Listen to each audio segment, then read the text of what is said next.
games in this series against the arch rival Dodgers. Your Y-Refi starting pitcher stats for the right-hander Brandon Pfaadt. It's not about these numbers, throw them out. It's about this. The Diamondbacks have won all 7 of his starts since his return from Reno. Yeah, and his ERA was nearly 7 before he went down to Reno to iron out some kinks, to make some mechanical changes to his delivery, and he has been among the best in Major League Baseball since then. Well, the Diamondbacks have won 5 straight games against the Dodgers. A win tonight clinches what would be their first season series win over LA since 2018. But you deal with Shohei Ohtani up top. Same lineup as Dave Roberts ran out there last night. I mean, why not? You got a lineup full of guys making a whole bunch of money. But they were stifled last night. Merrill Kelly off to a great start before the cramps interrupted his evening. I got to tell you, partner, that was one of the most exciting games I've seen in a long time. This place was jumping. It's another full house in here today. As we take a look around the diamond at the D-back defense, it's brought to us by CarShield. Yeah, good to see Geraldo Perdomo come around last night. He had a double and a triple, and both were hit to left center field. I take that as a great sign for Jerry, getting that bat going once again. Well, let's make it 2 in a row over these guys this weekend. Time for your keys to the game, Bob. That's brought to us by Jeep. Well, against Yamamoto, he's got a whole variety of good pitches, but the split finger's the one he likes to go to, so spit on that split. He doesn't usually throw it for strikes. It's a chase pitch. And for Brandon Pfaadt, be careful with the first pitch. We saw this Dodger lineup attack Merrill Kelly early in counts last night, so be careful of that first pitch, and Brandon has done so this year. Opponents only hitting 159 on the first pitch of an at-bat. The Dodgers have lost 7 straight games, matching their longest losing streak from last season, and Ohtani is a 1 pitch out to get this started. Second game in a row, he was a 1 pitch out. That's right. Let's take a look at what Brandon Pfaadt is throwing, Bob, since he came back from Reno 7 starts ago. Yeah, pretty much the same arsenal, but his command of all of these pitches has been so much better. Relies on those first 3 a lot. The 4-seamer, the changeup, the sinker. He'll mix in the sweeper, the cutter, the curveball as he feels necessary. Danger man in this lineup has been the youngster Andy Pages, who homered here last night. He was in line to be LA's hero after the 8th inning home run gave them the 3-2 lead, and it was his 19th of the year. He's hit safely in 9 of his last 10 games. This is a Dodger club that is scuffling. You have to go back to September of 2017 to find the last time LA lost 8 games in a row, but that's what they're staring at here tonight. Dave Roberts of that Dodger dugout in the sun on this 5-10 local start. Big hack at that sinker. It's 2-1. Yeah, this kind of jumped out the pages of the media notes for the Dodgers. They suffered their 7th consecutive blown lead loss for the first time in franchise history. You might say it jumped off the Pages. Oh ho ho ho.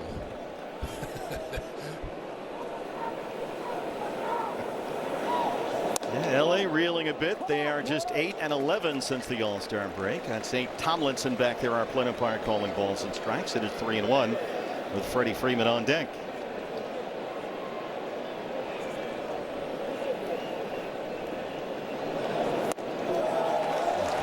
Sinker's a little low, a 1-out walk. Never a good thing to walk hitters against Freddie Freeman or ahead of Freddie Freeman, particularly in this ballpark. But here he comes at 307 and 15 home runs. Quiet night for Freddie last night. He did drive in a run on a fielder's choice. Diamondbacks were unable to turn the double play, but 3 ground balls to second base other than that fielder's choice. Yeah, Freeman 0 for 4 last night. That snapped a 15-game hitting streak.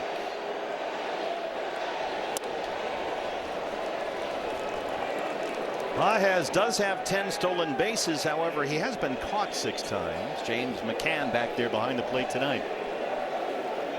Tim Towan down there at first.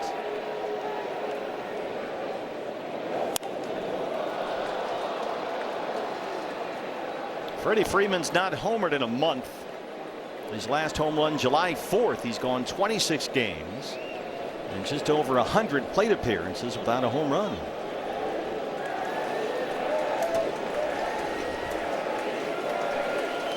Ball and a strike. Squirted it short in the hole. Arenado for 1. And they roll it. Freeman grounds into a double play. They erase the 1-out walk and a 0 on the board. Diamondbacks coming up against the reigning World Series MVP. Hi, folks. Geraldo Perdomo, a double and a triple in the leadoff spot tonight. He's up first against the all-star right-hander for the Dodgers. This is Yoshinobu Yamamoto. 11-7 in 20 starts. That .276 earned run average is sixth lowest among all National League starters. Yeah, did his Randy Johnson impersonation in the World Series last year against the Blue Jays. Pitched Game 6 and won that game. Came back and pitched relief in Game 7. That'll get you the MVP award. It was special. Perdomo gets first look after a big night last night in the leadoff spot. On the corner with a fastball at 95. Jerry 244. He's got 9 homers. And you'll notice Yamamoto, it looks like he's peeking into the Diamondbacks dugout right before he delivers the ball to home plate. Right about there. A quick look away. Boy, he's dotting the corners here. It's 0-2. And with Yamamoto, much like Roki Sasaki last night, the big concern is that split finger pitch. And when he's spotting that fastball, it really sets up the splitter. He'll throw the splitter at the bottom of the zone and it goes down into the dirt. He'll throw the fastball at the bottom of the zone and it'll stay there. He's got Hunter Fiducia behind the plate. And Jerry lines it up the middle, but Mookie snags it at shortstop. He went to that split finger pitch. Jerry barreled it up, but right at Betts for the first out. Hit it good. Unfortunately, close enough to Mookie. Goes up the ladder and takes away a base hit, possibly extra bases if that gets over Mookie's head. 98 miles an hour off the bat. Here's Corbin Carroll now.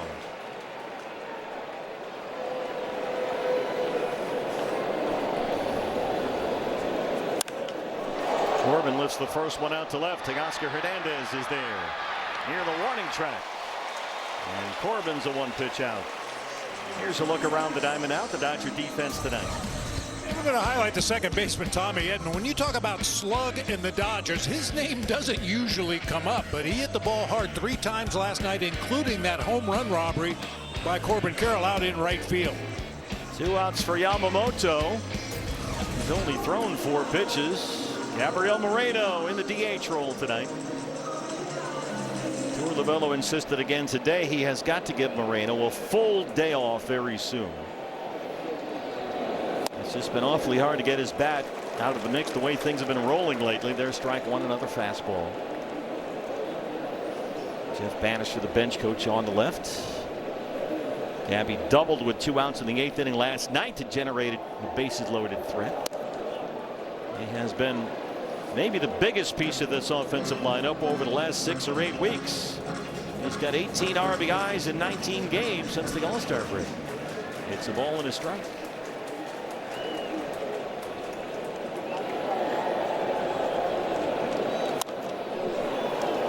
Yamamoto throws more split finger pitches than he does fastballs. And he's been throwing that splitter early in counts, or if he's fallen behind in the count, he'll throw it to the edges of the zone and then kind of move it a little further away, particularly in 2-strike counts like he's got right here. And misfire with the slider. But the splitter is the weapon of choice. Opponents hitting only $162 against it this year. Marte would be next. It's always easier said than done, but you got to see that splitter up. If it starts belt high or above, it's a very hittable pitch. It's a little bit off speed of his fastball, has a little bit of tumbling action, but if he throws it mid-thigh and down, you've got to take it. Fiducia setting up inside. 2-2. And missed the spot with his fastball there.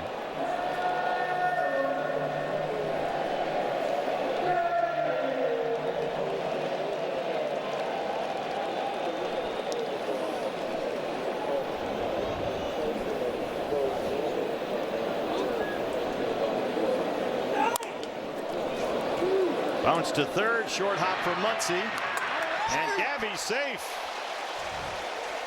He gets up that line quickly. It was a slow bouncer to third, and Moreno beats it out. Hey, you talk to scouts that sit behind home plate, and they always have a stopwatch in their hand. They want to get timing on runners going down the first baseline, and you're always going to get the fastest time on a potential infield hit. Gabby was really motoring that time. Half step ahead of the throw. Chance for Cattell. Marte in the cleanup spot.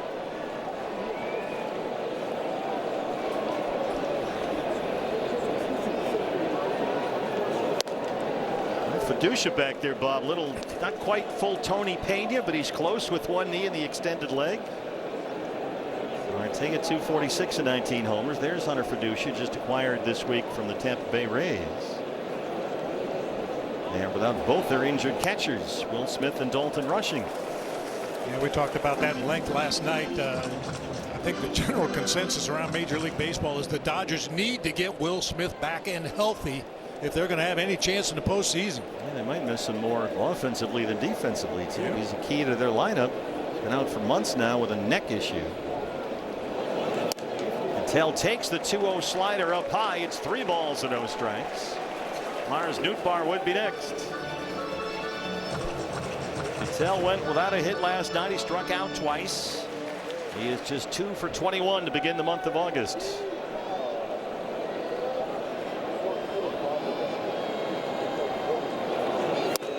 Takes on 3-0. There's the fastball at 97.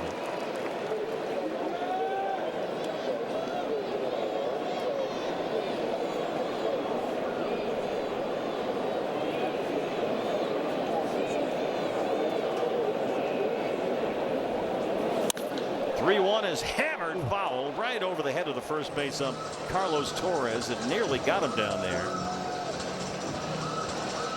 And that was a cutter, a flat cutter that Yamamoto left right over the middle, and Ketel just hooked it.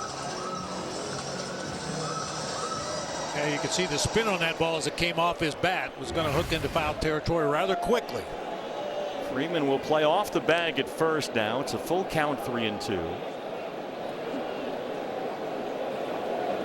Moreno is the base runner.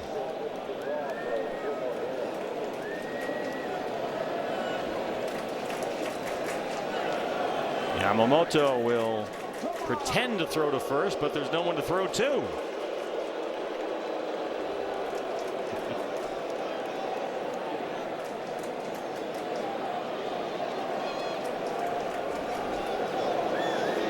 Freeman still behind Gabby. And Moreno takes off. Ketel takes a splitter. A nice patient at bat right there by Ketel Marte. And suddenly a pair of 2-out base runners for Lars Nootbaar. Yeah, we say it all the time when Ketel is having patient at bats and taking his walks. That's usually when the line drives and the home runs follow. For sure. Much better at bats lately. Chance for Nootbaar. Remember that Yamamoto got the first 2 outs on just 4 pitches. He's thrown a dozen pitches since. Both Gabby and Marte had 6 pitch at bats, so they're making him work a bit here. Nootbaar bats 5th. He's in left field. And he rolls on the first one to second. Edman scoops it up. And that takes care of that. We are scoreless after 1. Diamondbacks and the Dodgers on D-Backs TV. You asked for it, so we delivered.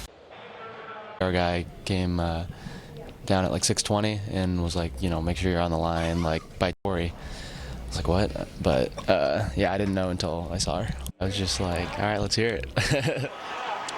Todd Walsh back here at Chase Field, quite a moment before the game last night as Corbin Carroll's girlfriend Emma Broyles pulled it off. He had no idea she was about to perform the national anthem, and she nailed it, hit it out of the park. But speaking of Corbin, he also said he didn't know that he had that home run ball until he squeezed it in his glove, making perhaps the catch of the year. So an eventful night for Corbin Carroll, completely. And you wouldn't believe it, Todd, but the other guy who caught the ball was Bob Brenly. Yes, there's a story there, and you have somehow procured the Corbin Carroll catch, right? Yeah, we actually have the ball right here. It's all authenticated by Major League Baseball. It's got the sticker on it and everything. This is the ball that Corbin caught above the fence out there in right field last night. Pretty cool. Yeah. You can bid on that at dbacks.com. Authentics. This is the play last night, of course, as Todd put it. Probably the catch of the year, certainly to this date. You see how high Corbin was above the fence right there, and we saw Teoscar Hernandez in left field try a similar catch on Nolan Arenado's home run ball. Yeah. Corbin just skied over Hernandez. Good change up there from Brandon Pfaadt to Max Muncy. It's 2 balls and 2 strikes as Muncy leads off the LA second. Swing and a miss. A lot of strikeouts lately from Muncy. He has punched out now 22 times in 48 at bats. Ouch. Yeah.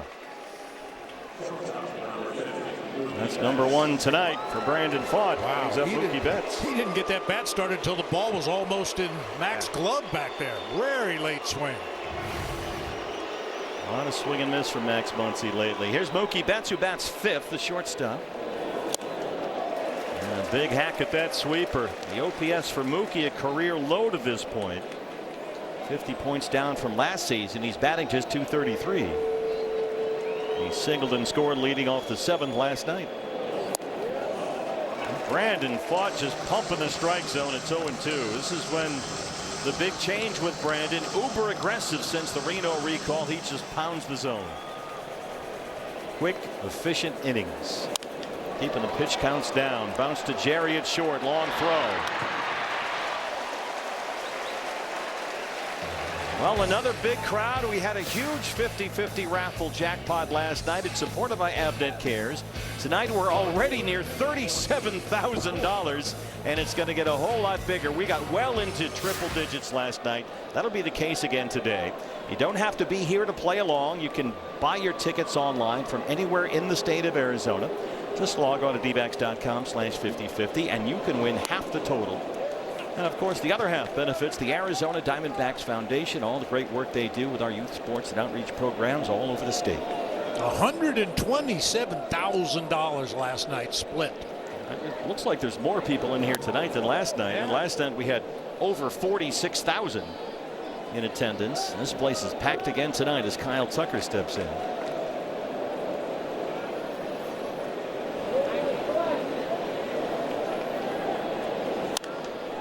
That's out of play. It's 1-2. Another changeup from Pfaadt.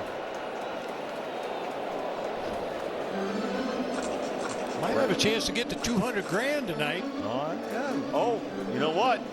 Oh. It's a frenzy. It's a frenzy. It's a frenzy. Things could get out of control. And you know how much I love to take that Dodger dough. I mean, just make them dig deep. Well, they got plenty.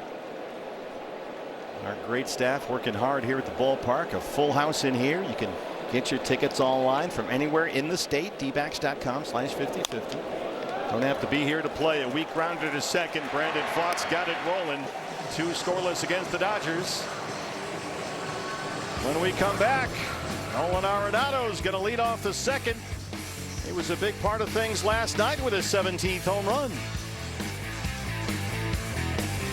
Yep, just got back. Career hit not long ago, and also as the Diamondbacks winner this season of the Heart and Hustle Award presented by Major League Baseball's Alumni Association. The player that best represents all the things we love about baseball, and that certainly defines Nolan Arenado. Certainly does. That's one of the most coveted awards from players all around Major League Baseball. That is a high honor for Nolan. Great sign of respect from your colleagues. Arenado leads off the second. Nolan got his 17th home run last night in his first at bat of the game. That came off Roki Sasaki. Line drive homer out to left in the second inning. Looked a little something like this. Thought you mentioned this, Bob. Teoscar Hernandez looked like he might have a shot at this. Yeah, it looked like he was camped under it initially, then goes all the way back to the wall and jams his shoulders into the wall as he tries to make that leaping catch. Yeah, I think Corbin could post him up. Popped up first base side for Freeman. Hey, fans, if the D-backs hit a double, you get $15 off your next Uber Eats order of $30 or more. It's Dodger killer Tim Tawa, the king of the court again. 234 and 6 homers for Tim. And another big night last night. He singled, he walked, he stole a base, he scored a run. All that after he had 7 hits and drove in 5 runs in the Padres series this week. Homered twice, scored 5 times. In the middle of things again last night. We've talked a lot about Brandon Pfaadt and how well he's pitched in his 7 starts since coming back from Reno, but he's been the beneficiary of some big-time offense. Team has averaged over 7.5 runs when Brandon's been out there pitching. It's a big reason why the Diamondbacks are playing so well, that offense. They're 17-8 since July the 9th. They can clinch a season series victory over the Dodgers. They'll win tonight. That's not happened since 2018.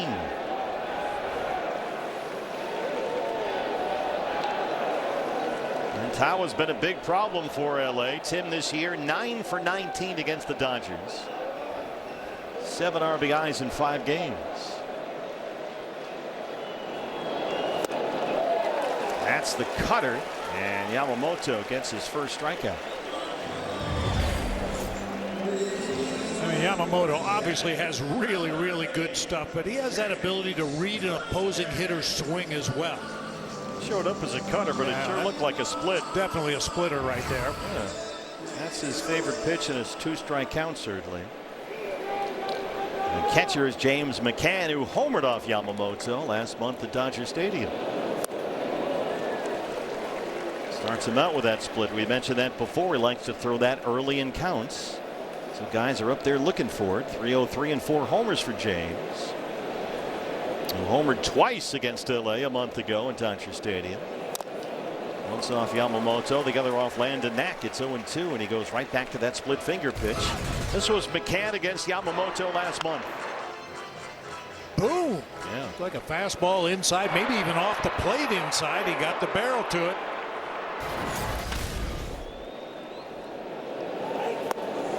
Just a steady diet. 2 strikeouts and a 1-2-3 second. Still no score. D-backs and Dodgers. It's the dog park. Impressive start for Merrill Kelly. A no-hitter through 5 innings before running into trouble in the 6th. And let's get the details on that from Merrill. It's the Active Mike, presented by the Active Cash Card. He's standing by with Todd Walsh. Todd. Steve, thanks. Merrill, let's cut a deal here. I'm not going to talk about cramps because you said you're making your next start, right? Yeah, I would appreciate that. Yeah, but definitely make my next start. I have no hesitation whatsoever going forward. We were just talking about the first 5 innings. You were unhittable. It looked like you could do whatever you wanted, but still you're facing the Dodgers. What is that margin for error like, even when you're feeling as good as you're feeling? I mean, I feel like in the big leagues, the margin for error is just generally small. I mean, I think obviously the Dodgers being what they are and just being how deep they are, I think makes it that much more complicated. You know, obviously with guys like Ohtani and Freddie and those type of guys, you got to really be on point. But I think just in the big leagues in general, you miss pitches, good hitters are going to hit them. There's a couple of images that will last for a while, at least in my head, and I think for Diamondbacks fans. First of all, you applauding the catch in right field from Corbin Carroll, because that was gone, wasn't it? Yeah, he fooled me. I was going to get another ball from the umpire back there, and turned around. He put the ball in his hand. Surprised me. I think it surprised a lot of people in here. There's another one that we couldn't help but notice. That was you down there at the end of the dugout waiting for Juan for the embrace. That just speaks to starting pitcher to reliever, doesn't it? Yeah, I mean, anytime you can watch your runs that you leave on base stay on base is a win. And obviously Juan coming in, it was a big time situation in that game. I think, you know, if that inning might have gone a little differently, the game might have gone a little differently. What was it like in this building, being on the mound? We felt it looked like a playoff game, and you said as much afterwards. Yeah, I would agree. It's definitely the closest to playoff atmosphere that we've had so far. I mean, obviously, you see what happens when we play the Dodgers. It's usually how it goes. Half the stadium's blue, half the stadium's red. And hopefully we can replicate this, you know, come the end of the season. Very quickly before we go, you talked about the message that was delivered to some of the young guys in the room, though. Hey, this is what it's like. I mean, you're sharing that knowledge from at least 2023, aren't you? Yeah, you know, I think the core group that we have here, some of the guys that were there that year, obviously other guys have played, you know, high leverage baseball on other teams. But I think it's good to see the young guys that just got here that are a little naive to what those situations can feel like. And, you know, as far as not only feel like the crowd, but feel like the speed of the game and the intensity, feels good to get their feet wet before we, you know, hopefully get in the middle of it. We'll see you on your next start. Yeah, yes, sir. I held to that. Thank you. Appreciate it. It's Merrill Kelly, Steve, sending it back upstairs to you. Thank you, Todd. And Merrill is scheduled to start the game here Wednesday against Colorado. That's getaway day to finish up this long homestand, so that's certainly good news. 2 outs on 4 pitches for Brandon Pfaadt here, facing Hunter Fiducia, the catcher, the number 9 man in the LA third. Dodgers have yet to hit a ball out of the infield so far against Brandon Pfaadt. And every out, save for the strikeout of Max Muncy, has been made on the ground, which is always a good sign. Keep that ball in the yard.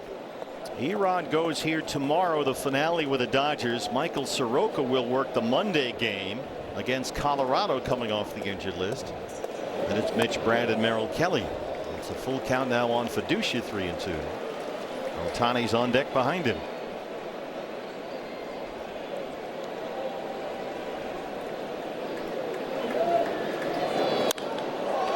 This is well struck to right field. Once more for Corbin Carroll. Not going to have to jump over the fence this one.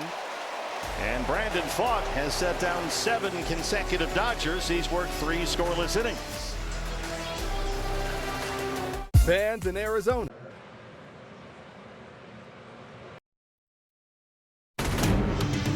Well, only twice all season have the Los Angeles Dodgers been walked off. Both times it's been the Diamondbacks. First Ketel Marte, and then last night Ryan Waldschmidt. And the D-backs have been the answer backs all year long. Last night their 36th comeback win this year. That's the most of the majors.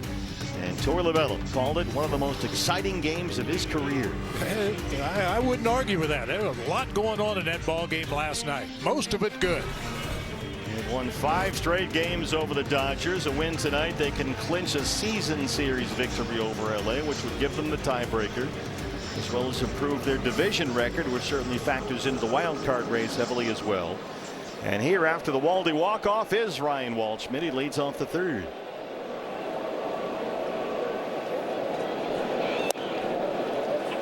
Waldy said last night he wasn't sure if the ball he hit was going to go out for a home run, and then he heard everyone, he said, kind of go crazy. In the words of the late great Jack Buck. Yeah, he came busting out of that batter's box. He didn't take anything for granted. He said he was thinking triple. It looked like a triple. It was a line drive that just kept on going, and it was at least going to get into the gap and against the wall, but it carried over everything out there. And what a moment.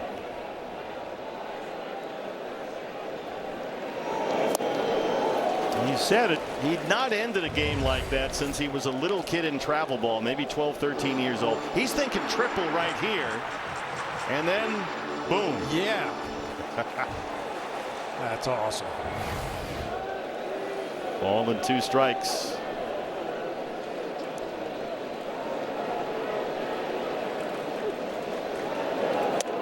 And it's been a big difference for Ryan since he came back from Reno.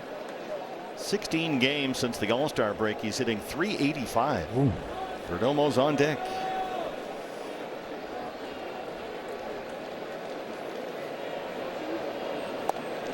And he's eliminated some of that chase that we saw early on. Like Laid off a good splitter right there down in the zone. He was chasing a lot of sliders off the plate away, and he still will from time to time. This is the big leagues, and these guys do throw good pitches, but not nearly as often as he was earlier. Got a slider and ran it foul.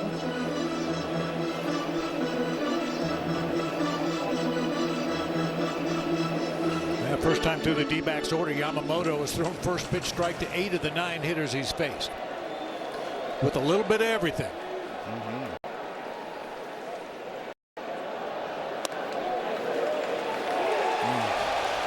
Challenge.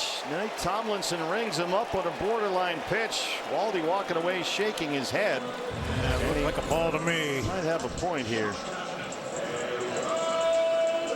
Yeah, that's a strike last year, but not this year. Second strikeout, make it the 3rd strikeout and 3rd in a row for Yamamoto. Here's Perdomo, who lined out to short his first time up.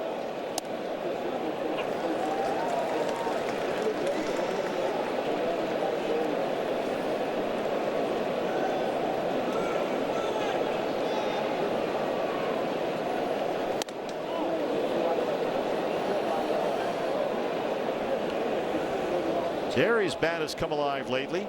He's hit in 10 of his last 12 games, batting over .330 during that stretch.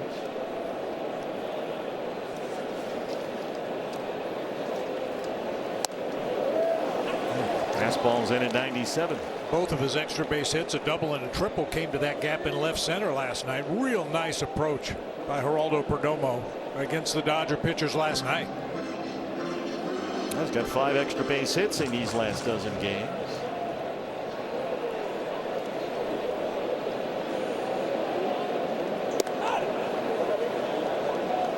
That's the curveball. He's thrown that pitch a lot more this year than he did last year, Yamamoto. He's mixed up the pitch mix a little bit this season.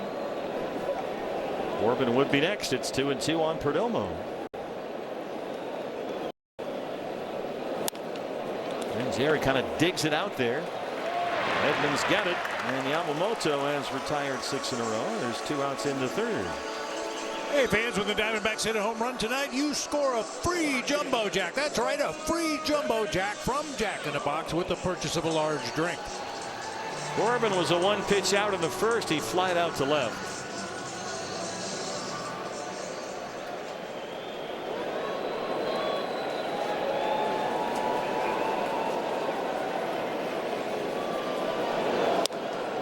D-backs have seen Yamamoto twice already this year. He was the winning pitcher opening day in LA. And then, as we've noted, faced the Diamondbacks again and again. Brandon fought July 11th and was hit hard. 6 earned runs in 6 innings they got to him. He walked 4 batters in that game. And he's behind on Corbin Carroll 2-0. Kind of unusual, at least in the early going for Yamamoto. He's had faced 10 batters. He's had 3 0-2 counts and 3 1-2 counts. Rolled a curveball up there on a 2-0 delivery to Corbin Carroll. The last couple of curveballs have gotten away from him. Moreno would be next. It's 3 balls and no strikes on Corbin.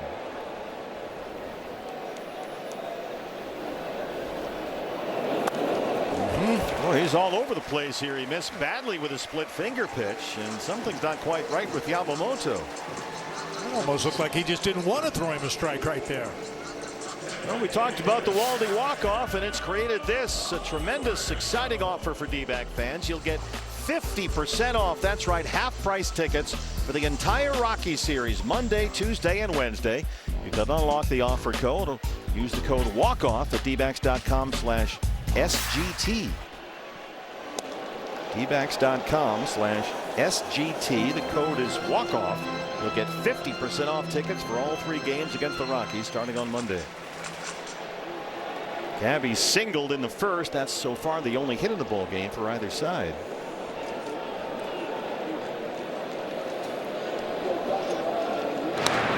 Corbin diving back into the first. He's got 16 stolen bases. He's been caught just twice. Stop me if you've heard this before, but Gabby Lane is wide open. I'm never going to stop you when you're saying that. Yeah, when you get a runner on first and force that first baseman to hold him on, and with Gabby at the plate, the second baseman cheats up the middle. It just evacuates that entire right side of the infield. Well, our tremendous crew did this for you, Bob. Yeah, they built a Gabby Lane sign over there, and the traffic is flowing nicely through there right now. Yamamoto has thrown 6 consecutive balls. Suddenly he's sort of lost the feel for everything. Corbin holds for the moment. Gabby rolls it up the middle. Great stop there by Edman. Tough play, and he makes it. Tommy Edman, terrific play. And they erase that 2-out walk. We are scoreless after 3. The Colonel has a buck. A lot of changes for Brandon Pfaadt since he came back from Reno, but the biggest one is his confidence in that fastball, pounding these left-handed hitters in. They bang it off their hands, roll over ground balls. He just has the ultimate confidence to be able to throw that pitch where he wants and get the results that he's looking for. Get it in on the hands of those lefties. It's our Allstate Good Hands replay. Pfaadt so far 3 no-hit innings, 32 pitches, 21 strikes, and Shohei Ohtani leads off the LA 4th. Pfaadt has retired the last 7 Dodgers he's faced. Ohtani was a 1-pitch out to start it off, and there's strike 1. Well, this mirrors what we've seen from Brandon Pfaadt since he was recalled from Reno. He's given up just 7 earned runs in 7 starts, and has been pounding the zone, aggressive in counts, getting a lot of soft contact, as we just saw. It's turning into some quick, efficient outs. Shohei couldn't hold up on the change. Oh, yes, he did, says Bruce Strickland. He might be able to challenge that next year. They're working on that technology. Here's a look. Ooh. Change up there. They go right back to it. It's 2-2. Now we've seen James McCann call for the same pitch 3 or 4 times in a row. If he feels like that's the right pitch to go after Ohtani right here, you might see another changeup. Or they could go fastball in like you just showed us. A number of different ways they could go with this pitch. Coming in. Ohtani able to turn on it, backs up Corbin all the way to the wall. Here we go again, and he's got it.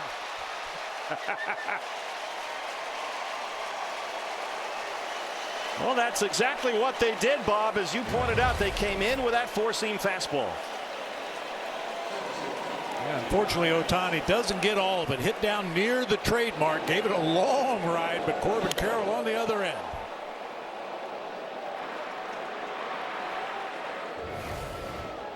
Eight straight set down by Fott. Pages has been their only base runner, a walk in the first.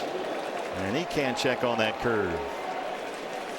By the way, we just went over $72,000 in our D-backs Give Back 50-50 raffle, supported by Avnet Cares. It will be an enormous jackpot. We're on pace. I set you up nicely there. Pace to get over $200,000. We're rolling along right now. Coming up on 73,000. It's only the fourth inning. dbacks.com/50-50. A big jackpot on the way tonight, and half the total can be yours. Of course, the other half, through the generosity and participation of our tremendous Diamondback fan base, goes to the D-backs Foundation. All the great work they do to fund youth sports, baseball, softball for boys and girls all over the state.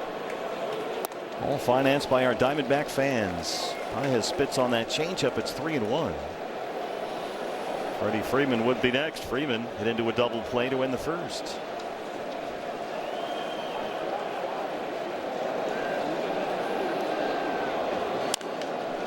Bounce foul at third. There's a chance for Howard Paley, our Golden Glover down there, the president of CBS.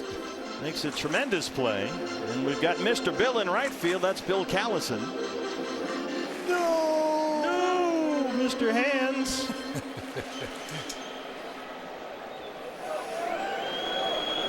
Full count, 3-2.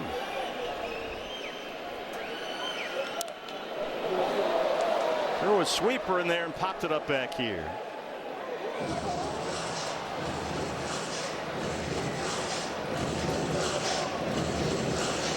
Pages has hit safely 9 of his last 10. He had the home run last night that gave the Dodgers a temporary lead in the 8th inning. He's been a problem for the Diamondbacks this year. And he rolls that one in the hole. Arenado spins and throws. Nolan took a tumble over there. And Pages able to beat it out with good speed. Nolan a little tap dance.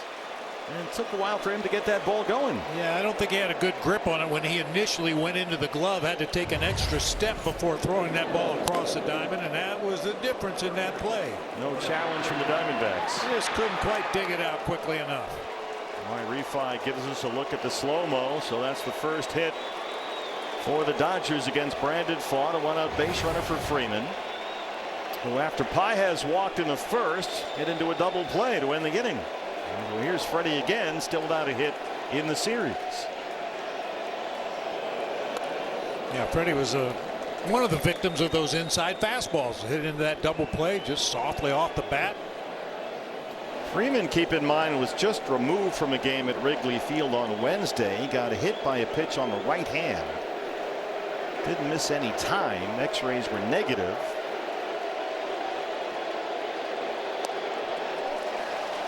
Out in front of that changeup. We've got a pitch up and in from Shota Imanaga and Wrigley, and it clipped him on the hand. He said, that's what I get for swinging at a ball at my face. He fouled it off, but the ball caught part of that right hand along with the bat, but he seems to be okay. Long set by Fott. And Freeman won't chase that changeup. It's 2 balls and a strike.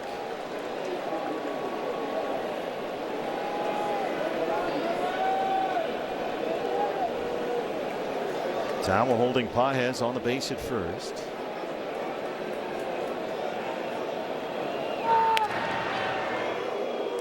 Pages 10 steals. He's been caught 6 times.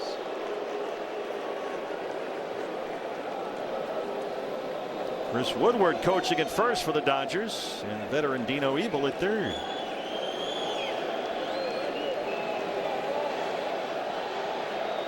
Pages holds. Freeman grounds it foul. It's 2-2.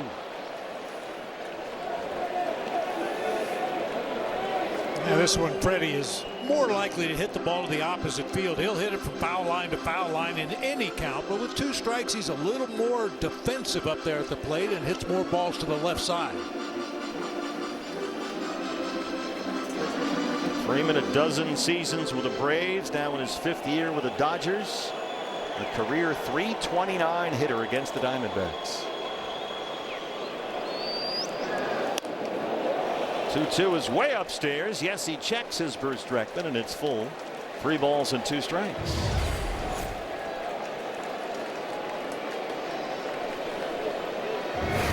This will be pitch number 50 for Brandon Pfaadt. Max Muncy on deck. 3-2 to Freeman. Another check on Pages.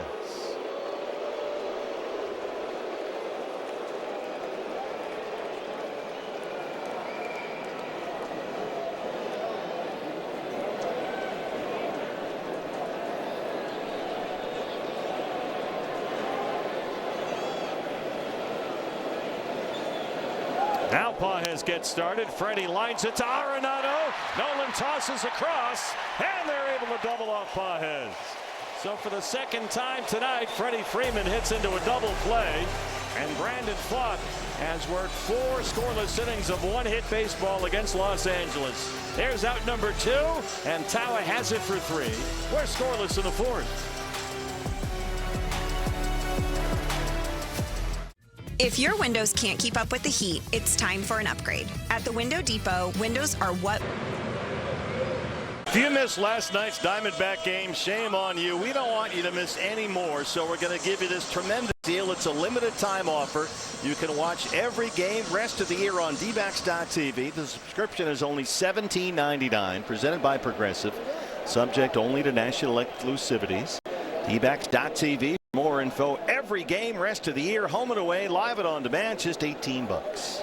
We did some ciphering last night. That comes out to about 40 cents a game. Pretty good. This is game 118. You got 2 more months of this pennant race coming up. Yamamoto. You hear me now? Nope.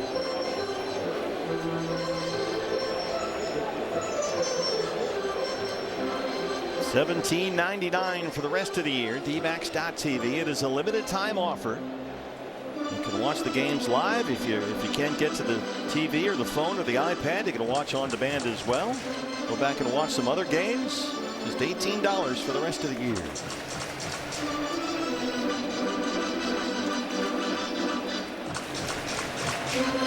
That's a translator for Yamamoto, and he's pointing down toward the bullpen. I don't know if they don't have any more PitchCom receivers in the dugout. They're scrambling around down there in the bullpen.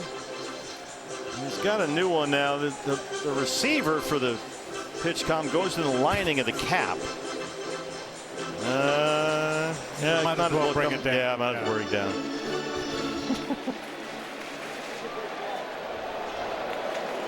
So they've got the technology sorted out. As Ketel Marte is leading off the home half of the 4th, and now we're set to go.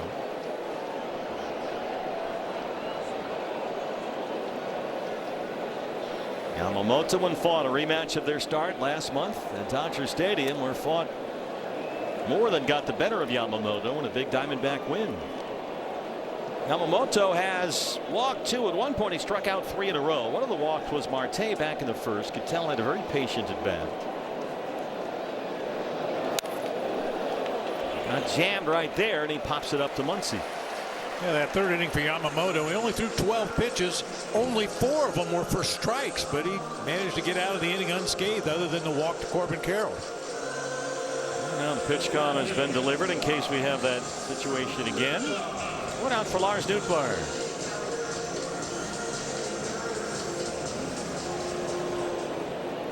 Yamamoto able to get that cutter in there on Cattell. Nootbaar was a one-pitch ground out in the first. Yeah, Yamamoto for a while there in that third. I mean, he was all over the place. Pitches were not close at one point through 6 consecutive balls. And is a little off so far in this inning.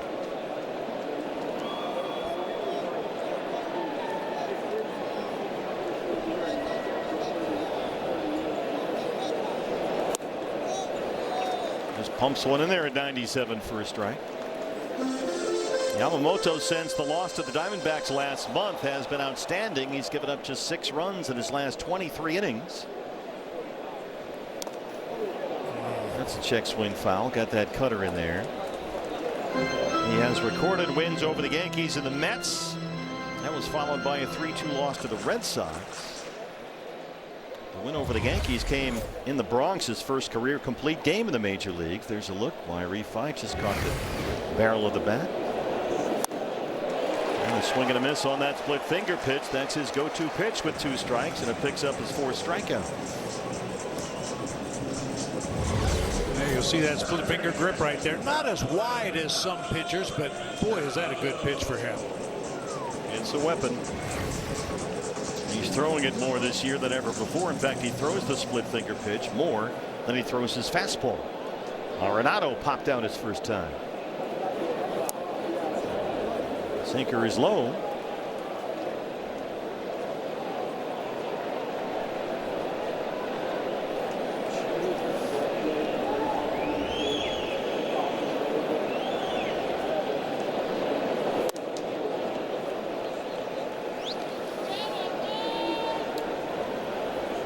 Certainly doesn't appear to be as sharp as we've seen him in the past. Some of these pitches are non-competitive misses. 55 pitches, 31 for strikes. He has walked 2. He struck out 4. And that's going to get out of play. 2-1 on Nolan. Given Yamamoto's history and what we've seen from him in the past, you're not quite sure if it's by design or whether he's just missing. He might be doing that on purpose. Well, he has fallen behind in counts. In fact, he's gone to 2 balls and no strikes on 4 of the last 5 hitters. But so far he's avoided any damage. Arenado hits one a mile high but foul. Wow. That is a big league foul ball. Left a vapor trail. 2-2.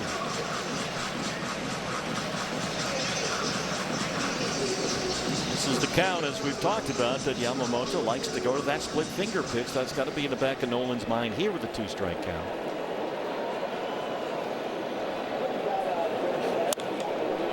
Scoops it out. Sticks with a breaking ball. Right center. Pages drifting over there. 4 scoreless, a pitcher's duel. Fought and Yamamoto on the Diamondbacks Baseball Network, which is presented by Progressive.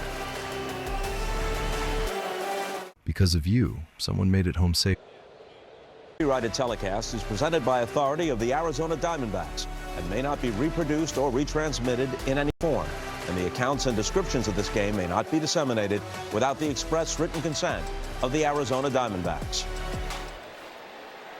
Well, it's been another sensational performance by Brandon Pfaadt, who has faced the minimum through 4. And he's given up only 1 hit at Andy Pages single. He's got a walk and a strikeout. Max Muncy starts off the 5th. He was a strikeout victim his first time. Muncy's had a lot of swing and miss lately. And this start between Pfaadt and Yamamoto is shaping up very much the way it did a month ago at Dodger Stadium. The Diamondbacks had a 1-0 lead after 5. This one scoreless in the 5th. Before Yamamoto kind of blew up in the 6th inning. The Diamondbacks got to him. And Yamamoto was the losing pitcher there. Gave up 6 earned runs in 6. He also walked 4. And we've seen over the last inning or 2 Yamamoto's command start to get a little sideways here. So it might be a repeat performance. But gets over there just ahead of Muncy, who hustled up the line. There's one away in the 5th. Let's check in with the comedy team of Lavello and Hovick and our friends at Santan Ford. Hello, Arizona. Tim Hovick here. What are you doing? Just doing a little commercial. During batting practice? It'll just take a second. Santan Ford. See, that's where they really blew up the budget on the production level, because you could hear the bats in the background because it was batting practice. Sound effects. You don't drop that in post. I mean, they did that live. Mookie grounded out his first time. Well, whoever was throwing that batting practice was rapid fire. That's right. You picked up on that, didn't you? Maybe a little too much. Oh, under the glove of Howard Paley, the president of CBS down there. Our Golden Glover in left field. You might want to have a redo on this one. You got to get the glove down quicker. Ooh, almost stepped on it. No such thing as a bad block. That's right. It's unusual that the president of a major network would be working as a Golden Glover here, but we appreciate it. Where else would you rather be? Of course. Howard Paley in left and Bill Callison in right, our veteran crew here today.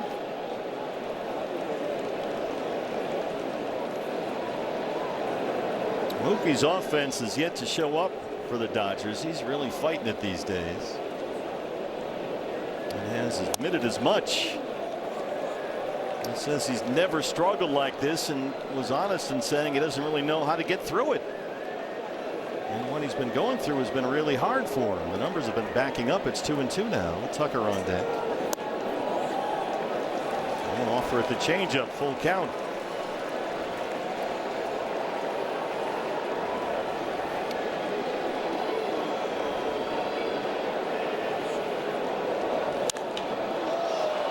Way up high, short left. Lars Nootbaar is out there tonight.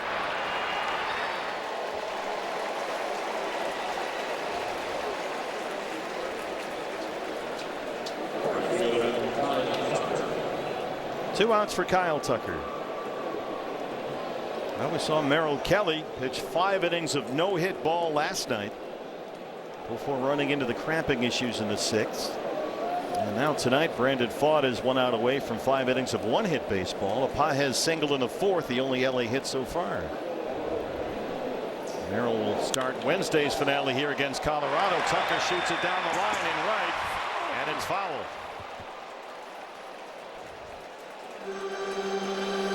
Don't mean to take anything away from this great ball game we got going here, as you see that one laying foul down the right field line, but the 50-50 is nearly $105,000. Oh, here we go. It's a frenzy.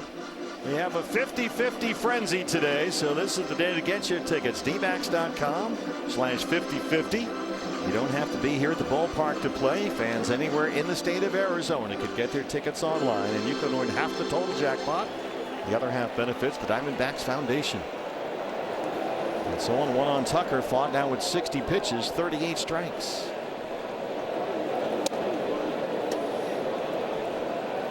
Now, I don't mean this as a criticism of other teams. I mean this as a compliment to the Diamondbacks and their fans. I mean the 50-50 that we see at other ballparks. Yeah, it's not up to our standard. No. Tucker pokes it out again, short left. Lars is under it. And Brandon Pfaadt, 5 scoreless innings of 1-hit baseball. The Dodger killer Tim Tawa set to lead off the home half. He's got McCann, who homered twice last time he played against the Dodgers, behind him. And then the Waldy walk-off.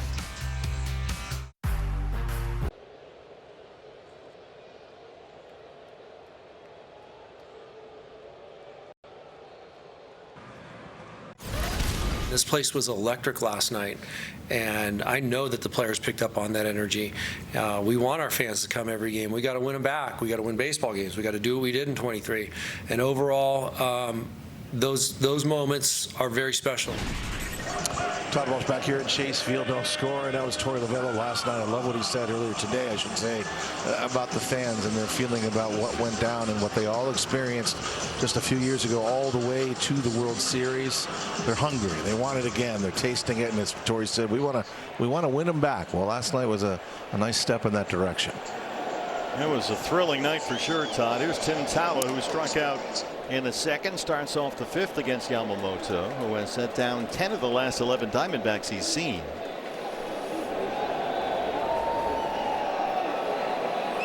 Locked up in another pitcher's duel to Brandon Pfaadt, who has faced the minimum through 5. And it's 1-1. There's that split.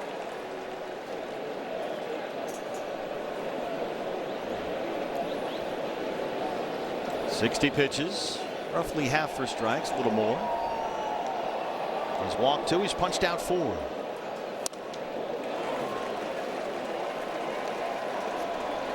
Yamamoto not throwing his four-seam fastball as much as he did last year. He's mixed it up now with more cutters and more sinkers. The curveball's an effective pitch for him as well.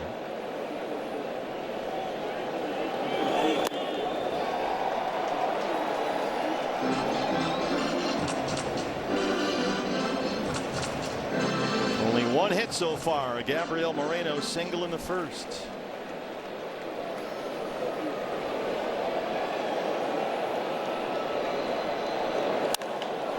Tawa hard to short, and by Mookie Betts, Tim Tawa's at it again.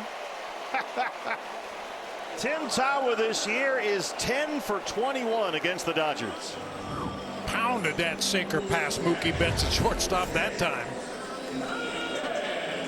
Just didn't quite get to the spot where he wanted it, and Timmy Tawa made him pay that time. That's 104 miles an hour off the bat of Tawa, just by Betts, a leadoff single, their second hit. He's aboard ahead of James McCann, who homered off Yamamoto last month in Los Angeles. McCann, a strikeout victim, his first time up tonight.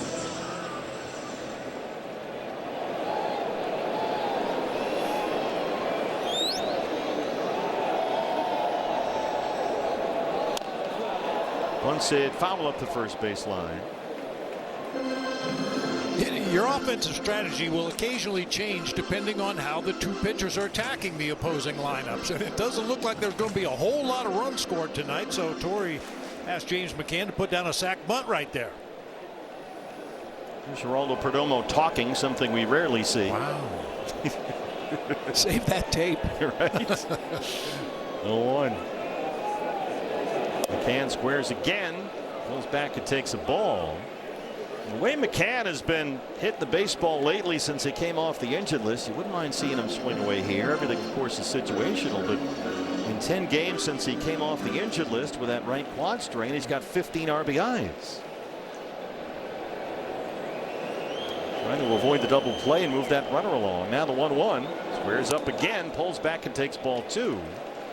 As the cutter runs away. I've talked about this before. Show bunt first couple pitches of an at bat and then put the hit and run on. You got Freddie Freeman charging from first base. You got Edman breaking over toward first base. Muncie's coming in from third. Mookie's covering second. Send Tawa and let him swing away. Well, Muncie creeps in from third as they check on Tawa at first base. Remember, Tim stole the base of the ball game here last night. After a walk in the 5th, came home to score in that Perdomo triple. Tawa holds for now. McCann slams it to left center, and Teoscar Hernandez makes a terrific running grab, and Tawa runs back to the bag at first. Boy, that got behind him. It likely scores a run. Yeah. 109 off the bat. McCann squared it up in the gap.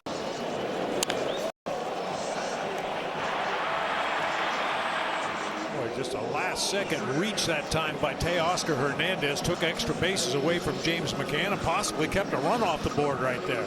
And Hernandez, who's had some defensive issues in the outfield, made a terrific play right there. And looked likely saved the run. Now it's Waldy, who struck out in the 3rd. We got a cutter right down Broadway there. That's another thing about Yamamoto. He doesn't make a lot of mistakes in the strike zone. Well, that's how you get to be a World Series MVP. Yeah. He's got the bona fides for sure. It's been a tremendous career for Yamamoto, both here and in Japan. He's only 27 years old. Turns 28 in about a week or so.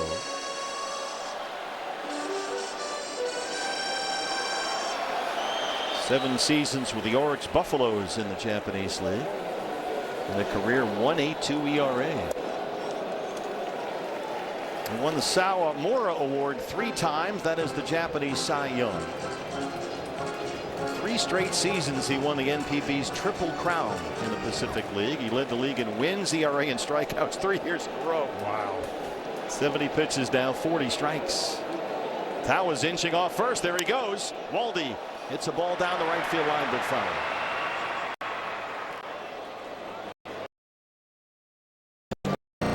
jump that time. Kind of had a false start, but then even when he stopped and started again, he had a big jump. Dave McKay coaching at first. J.R. House at third. It's 2-2 on Ryan Waldschmidt.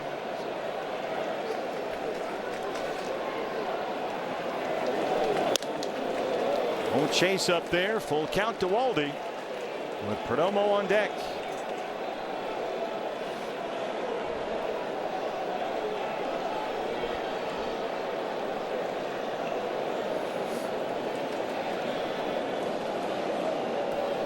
Now the 3-2, a check on Tawa again, and that's 2 disengagements.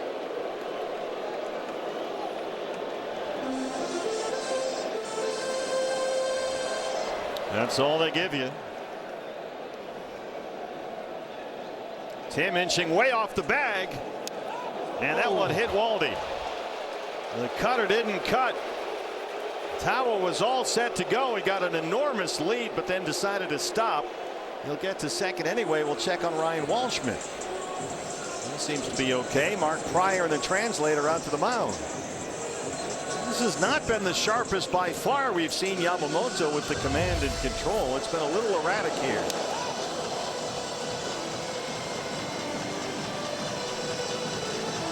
Got him on the inside of that right forearm. Ouch. So Yamamoto has walked 2 and hit a batter. He's allowed only 2 hits, both singles. But the Diamondbacks now at the top of the order coming up have something cooking. First and second, 1 out. And Perdomo, who's 0 for 2, is the hitter.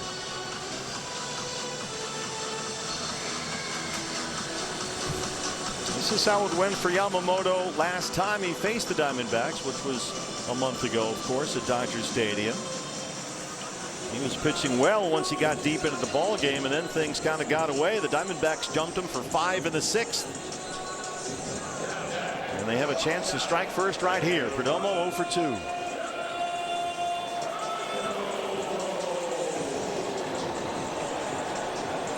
Just the second plate appearance tonight for the Diamondbacks with a man in scoring position.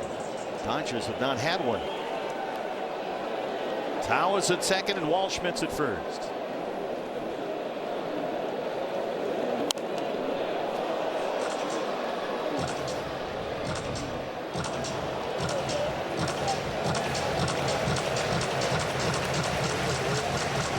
Perdomo, a big night here last night. He found that left center gap twice. He doubled and tripled.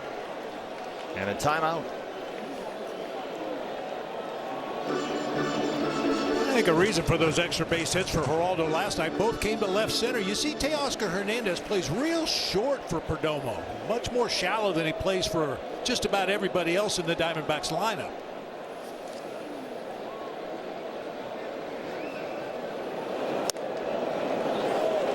Fastball missed away. Good take by Jerry. 75 pitches for Yamamoto.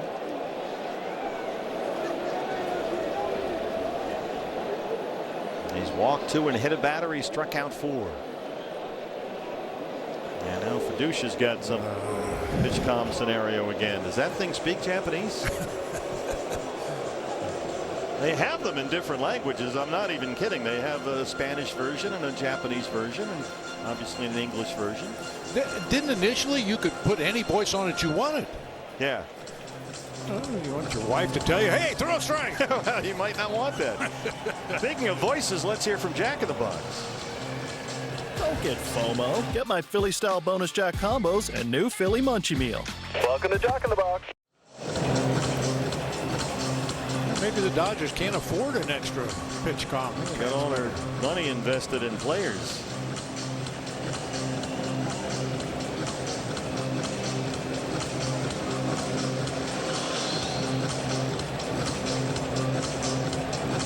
Does anyone have a charger? Got a laptop charger I can borrow? I'll try this one. Just got a. We're good. Yeah, see, you need those like those Type C batteries, is it? You know, the ones you can never find. All right, so now we're set to play once the technology's been sorted again here. Tim Tawa is the runner at second base. Ryan Waldschmidt is at first. It's a 1-1 count on Geraldo Perdomo. And Yamamoto, for some reason, is going to get a warm-up toss.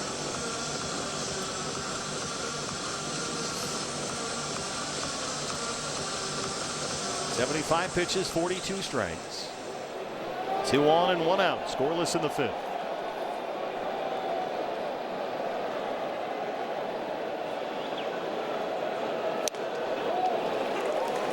And Jerry's going to challenge Nate Tomlinson. The strike, the batter's challenging. This is situational, trying to get the first run home, so Perdomo will gamble. T-Mobile says it is a strike. Calls 1 and 2. Arizona has 1 challenge remaining. Diamondbacks lose a challenge. It's a 1-2 count on Perdomo with Corbin Carroll on deck behind him.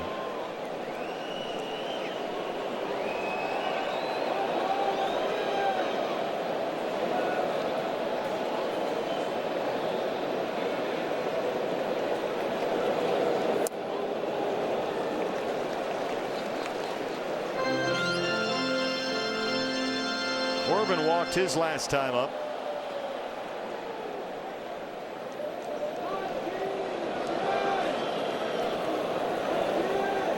Now the 2-2. Oh, he dropped it right in there. That's the curveball. He's thrown that more this year than last year, and he surprised Perdomo. 5 strikeouts for Yamamoto. He doesn't have to throw it often because of the fastball splitter, the cutter, the sinker, everything else. When you see that ball leave his hand that high, you think, oh no, there's no way that can be a strike, and then it drops right in there. Of course, we always talk about the split, but he does have a wide variety of pitches. Corbin has flied out and walked. 2 on and 2 out now. Chance to strike first against Yamamoto.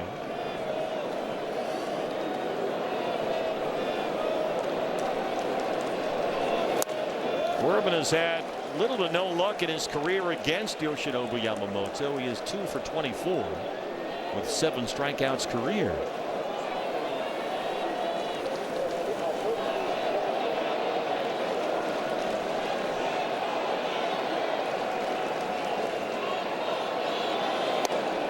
And we saw this last night from the Dodgers with Corbin Carroll. That's the right fielder over there by the pool. That's the center fielder over there in the left center field gap. He's got all kinds of room down that right field line. 80 pitches for Yamamoto, just 45 strikes. It's 1 and 1 on Corbin Carroll.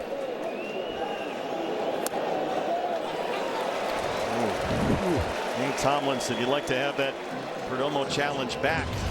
You're not going to challenge with only 1 left in the 5th inning, but that appeared to be a miss. Yeah, Corbin looked like he wanted to go to a helmet, but realized the situation, decides to just go to battle on 1-2. Tomlinson hasn't missed many tonight, but that was one. That's way out there. The splitter sailed on him. It's 2 balls and 2 strikes.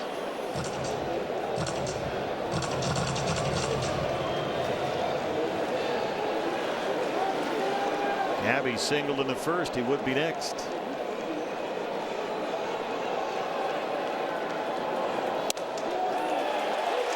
And the fastball at 98 at the top bar.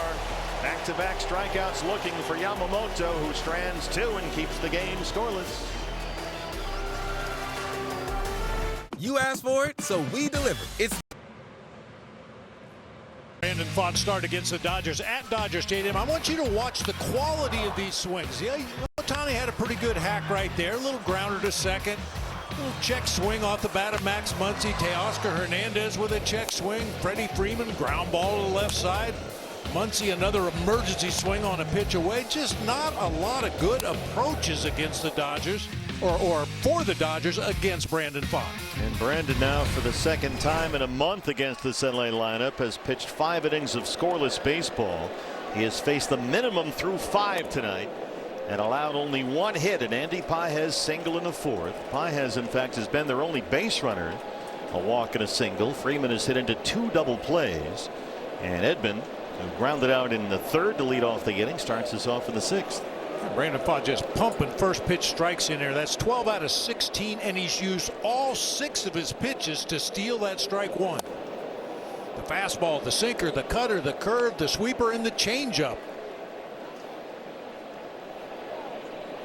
1 and 1 on Edman, the 2nd baseman. Troy Lovello had an interesting comment with us in his office earlier today. He said that he has watched Brandon Pfaadt throwing balls to set up strikes. Just fearless with that fastball mix, the four seam, the sinker, and the cutter. It's 1-2 on the Dodgers second baseman. I mentioned it before. That's what Yamamoto does when he's really good. He throws a pitch, but it's not necessarily just that pitch. He's trying to set up the next pitch or the one after the next pitch. All about the sequences. Yep. Good take there by Edman, and won't nibble at that changeup, but the count is full. 7-8-9 due up here in the LA 6th.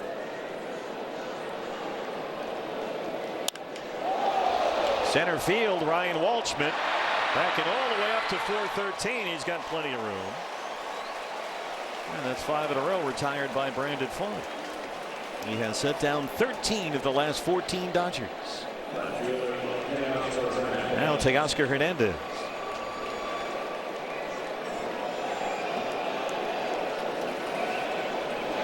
By the way, this is the first time in his career that Brandon Pfaadt has faced the minimum through 5 innings. Wow. Hernandez a 1-pitch out. Nolan's under it. He might be under it for a while here. And it finally does come down. Gravity wins as always does. And there's 2 outs in the 6th. Gravity's undefeated. Gravity and Father Time, right? Yep. Hunter Fiducia, the catcher, bats 9th.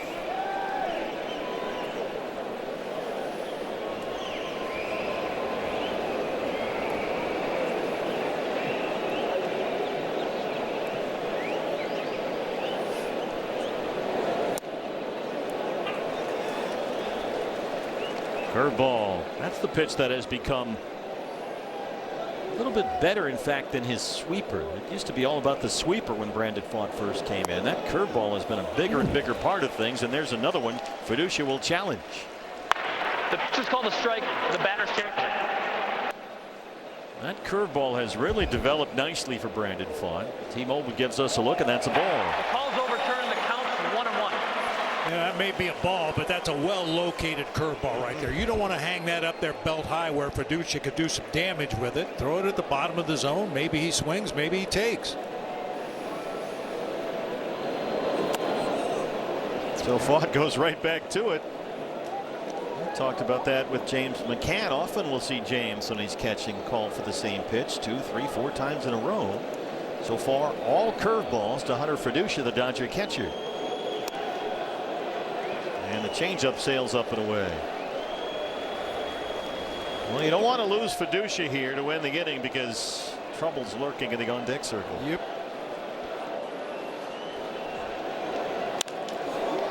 Once more for Waldy in center. And how about Brandon Pfaadt? He has retired 15 of the last 16 Dodgers and has faced the minimum through 6.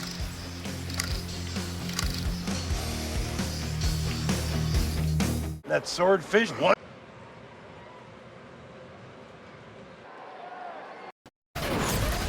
He's a star.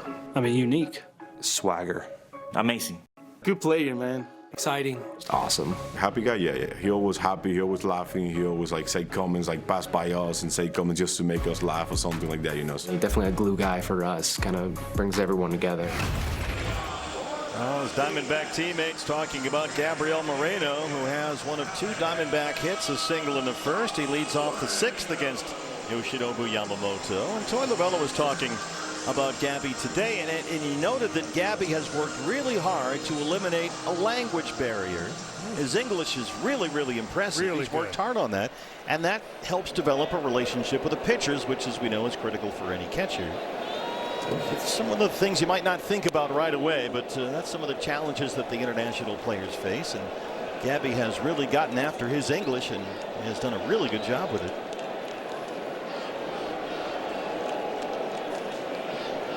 He starts us off in the 6th. Scoreless through 5.5. Diamondbacks 2 hits, Dodgers only 1.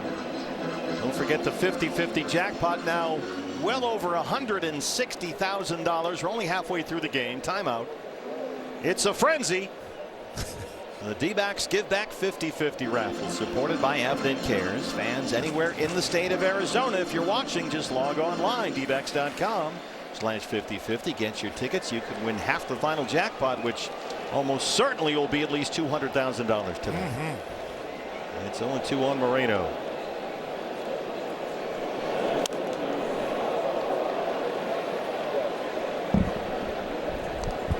Moreno in his last 26 games batting .340. He has been a focal point of this offense, so much so that Torey Lovullo simply cannot give him an off day. He's the DH tonight, but he knows he owes Gabby a full off day during this long stretch of the schedule, and that's why you can't get him out of there. All he does is get base hits. That's his second hit tonight, and the leadoff man's aboard for the second consecutive inning against Yamamoto. Even behind in the count, Gabby gets good swings on pitches in and around the strike zone. That's a splitter that's down, but he gets it off the end of the bat, pokes it into left field. So you're waiting for the Ketel Marte explosion. The walks have become a little more frequent, and with Ketel, as we always say, when you start to see the walks, the extra base hits always follow. He gets more selective at the plate, and right there takes a close pitch for a strike. Yeah, it's not a pitch you can do much with right there. Cutter that just worked its way back to the outside corner at the knees. You're probably just going to hit a ground ball if you swing at that pitch. He has walked and popped out. Ketel just 2 for 22 so far in August. So they work away, then the sinker in. It didn't quite come back the way they wanted, so it's ball one. Yamamoto about to throw his 90th pitch. And there's some discussion with Nate Tomlinson coming from the Diamondback dugout.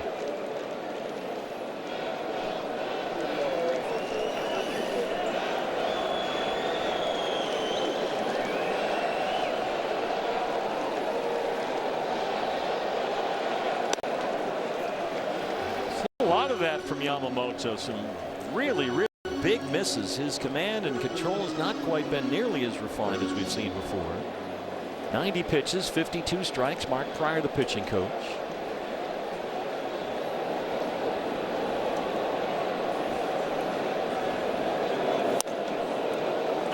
Good spot for that one at 97. It's 2-2 on Ketel. Lars Nootbaar on deck.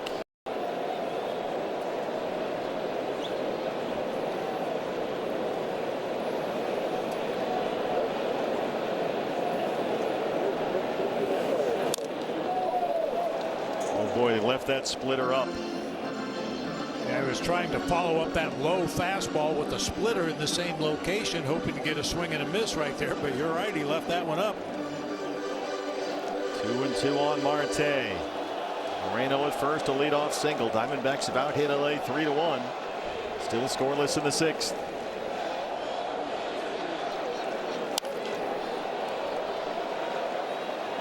Marte since July 1st in 30 games is hitting under 200.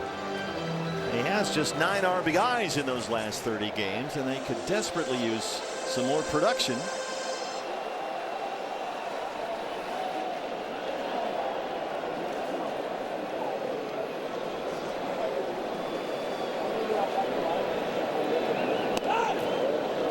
That's another big miss with a curve, and it's full 3-2.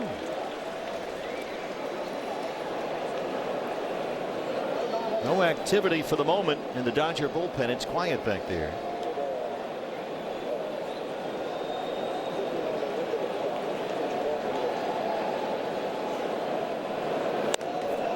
Another patient at bat by Marte. Remember the start against Yamamoto at Dodger Stadium last month. The 6th inning is when things unraveled for him. Diamondbacks got him for 5 in that inning on their way to a 9-2 win. And the 6th inning tonight off to a bumpy start, and that gets the right-hander Evan Phillips up in the LA bullpen as Lars Nootbaar steps in. Yamamoto has now walked 3 and hit a batter tonight. 2 on and nobody out for Nootbaar. I mentioned it before, depending on how the 2 opposing pitchers are throwing on a given night, you play your offense a little differently. I would expect Nootbaar to be putting down a sac bunt right here, although he doesn't have one all year. 4 games since he was acquired from St. Louis at the trade deadline. Lars Nootbaar has 3 hits and 3 walks as a Diamondback. He's got Moreno at second, Marte at first, and nobody out. Nootbaar tonight has grounded out and struck out. He's 0 for 2.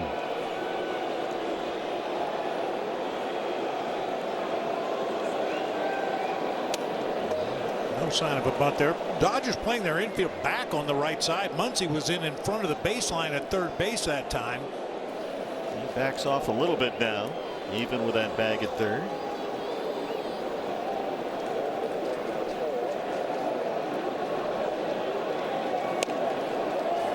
Not fooled on that cutter.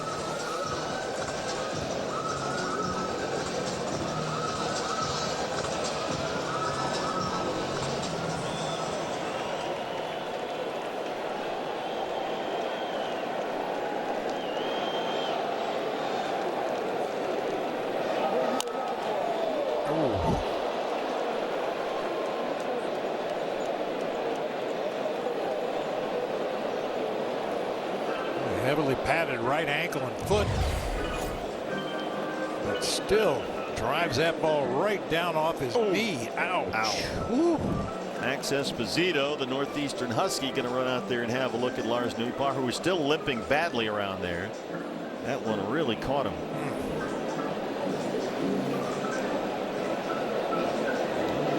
Started waving him off, but then the limp seemed to get a little bit worse. He's still not moving around very well.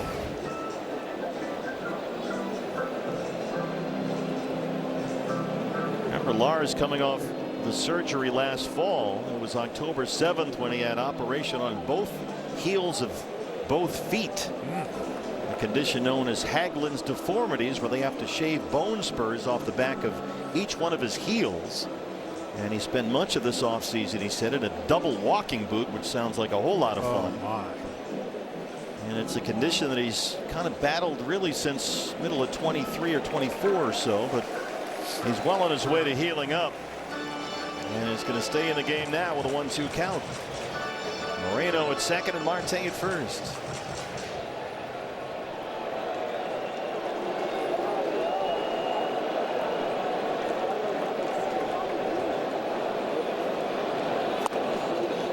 Won't chase that split. It's 2 balls and 2 strikes on Lars Nootbaar. This is pitch 100 from Yoshinobu Yamamoto.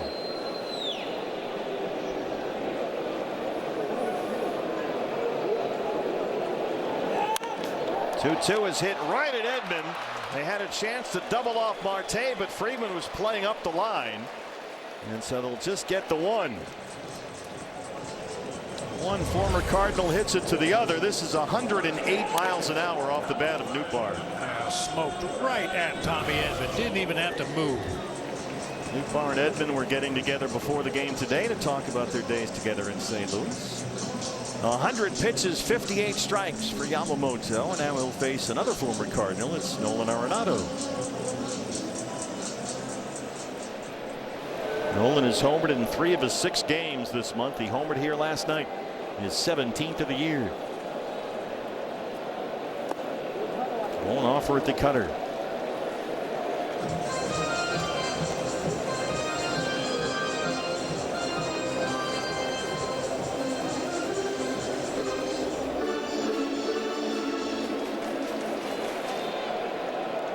.50 is about to go over 200,000. dbacks.com/5050 online from anywhere in the state. And the fastball is a strike at 97. It is a frenzy. Also a pitcher's duel. Who's going to blink first?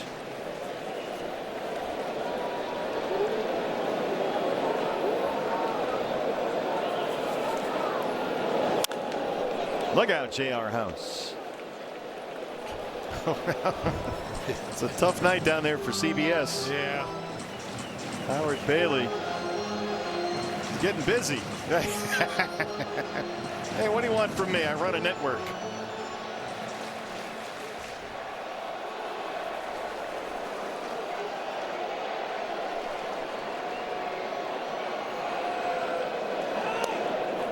Yamamoto has had 2 strikes in every hitter in this inning. He walked, or he had the single by Moreno, then walked Marte.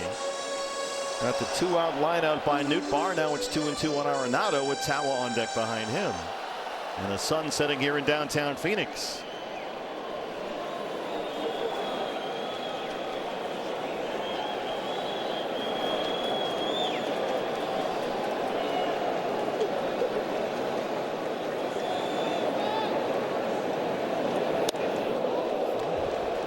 Remember the long battle that Nolan had last night with Tanner Scott? That was a heavyweight fight for a long time late in the ball game.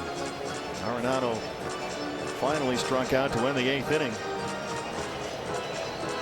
Another extended plate appearance right here. Pitch number 6 on the way.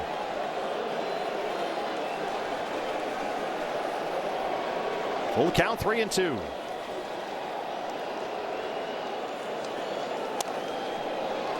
Oh boy, a flat cutter right over the middle.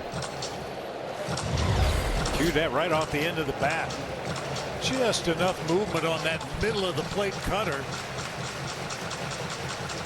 Boy, Nolan head down right on the ball. Yep. Again on 3 balls and 2 strikes.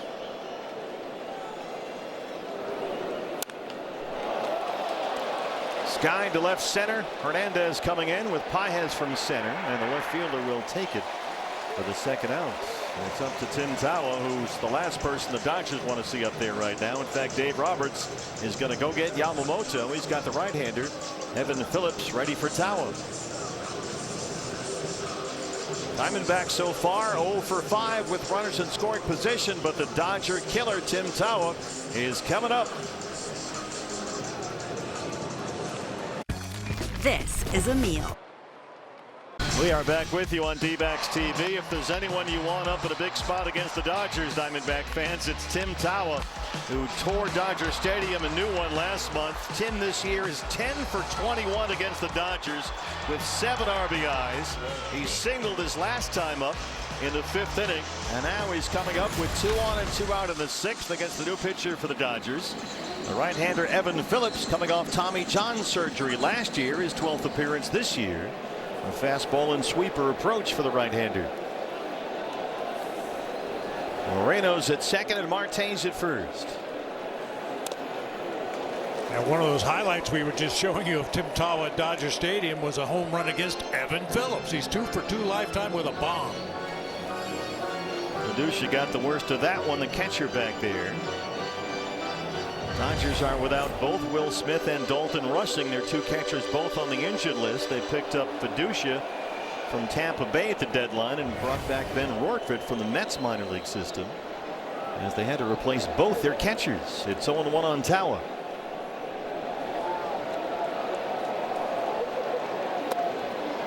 And that's the sweeper from Phillips.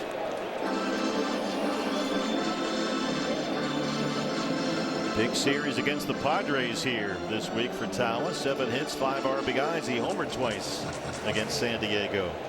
2 on and 2 out, scoreless in the 6th. Foul tip on that sweeper. Boy, that hung over the plate. Warner, I'm guessing, than Phillips wanted it to. But it worked out. It's 1-2. Yeah, you're right. He's basically just a 2-pitch guy. He has a cutter and a sinker that he'll use on occasion, but it's mostly a 2-pitch mix.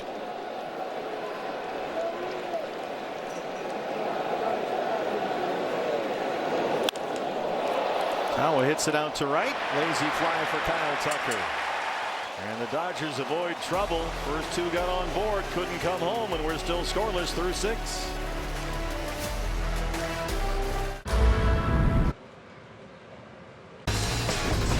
Brilliant performance so far by Brandon Pfaadt. He's retired Shohei Ohtani twice. Pfaadt has faced the minimum through 6 for the first time in his career. Ohtani almost got him here in the 4th, but Corbin Carroll had just enough ballpark. Yeah, that 1 pitch out to start the game was on a fastball in. He tried to go back in there again. Ohtani was just a little bit quicker that time, but not quick enough. The minimum through 6 for Pfaadt. He has retired 7 consecutive Dodgers in 15 of the last 16.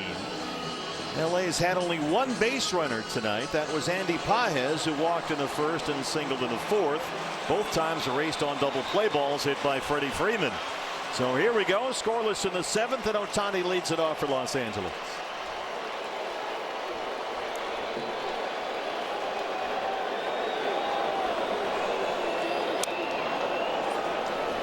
Changeup fouled away. Ohtani does not have a hit in the series. He did walk twice in last night's opener.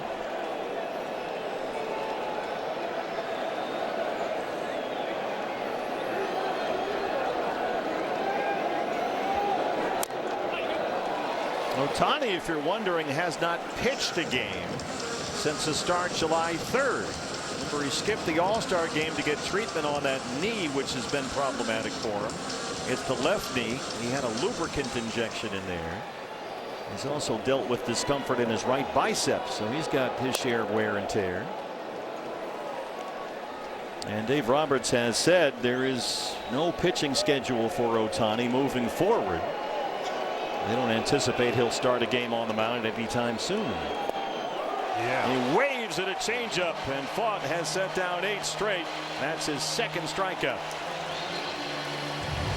Steady diet of changeups that time to Ohtani, and way out in front of that one. That ball wasn't even close to the strike zone. You see that circle change grip, the downward movement, and the swing and a miss. Typical Brandon Fought, since he's come back from Reno, just lethal and efficient. There's not a lot of strikeouts, just a lot of quick, easy outs, but he's not solved the mystery of Andy Pages yet. He has been LA's only base runner tonight, a walk in the first and a single in the fourth. And that single in the fourth was that ground ball to the left side that Nolan Arenado made a nice play on, but just couldn't get a grip on the baseball to throw across the diamond.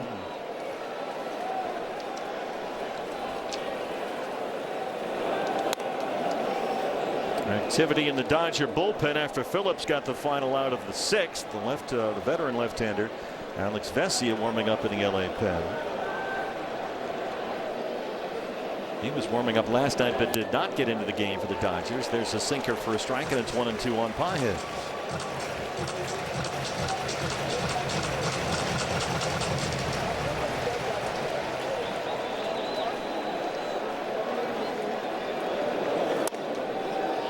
This refined version of Brandon Fought since he's come back from Reno has been outstanding, but this might be the best we've seen him yet. Yeah, I mean, I mentioned it before, throwing a lot of strikes, a lot of first pitch strikes with all of his stuff. Bounced in the hole. Arenado gets to it. Nolan throws on the run, and Pages beats it out. Again, he's their only base runner. Just hit too slowly and too far in the middle for Arenado to make that play. And they'll make sure in the video room. Very similar to his infield hit back in that fourth inning, chasing Arenado to his left. Throws on the move, but Pages can really run. No challenge for the Diamondbacks. Now remember, every time he's been aboard Andy Pages, he's been erased on a double play ball hit by Freddie Freeman. Yeah, Freddie with 2 plate appearances, he's made 4 outs. He does not have a hit in the series, Freeman.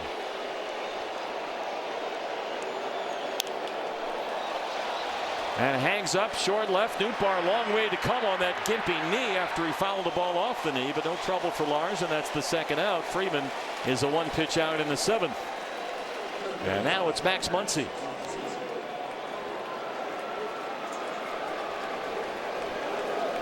Muncy has struck out, grounded out, 0 for 2.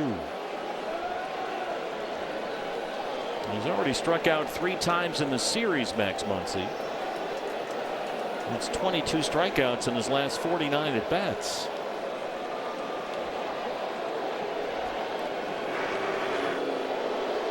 There is activity now in the Diamondback bullpen. Brandon Garcia warming up in the Sanderson Ford bullpen. After Brandon was touched up for that Pages home run in the 8th inning last night.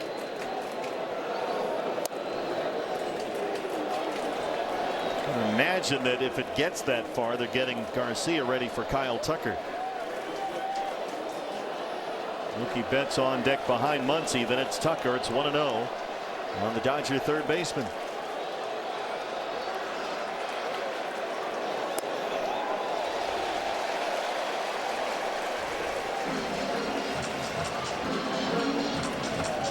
Muncy was 0 for 3 last night, struck out twice. His third game in a row with multiple strikeouts. Up there now in a 1-1 count.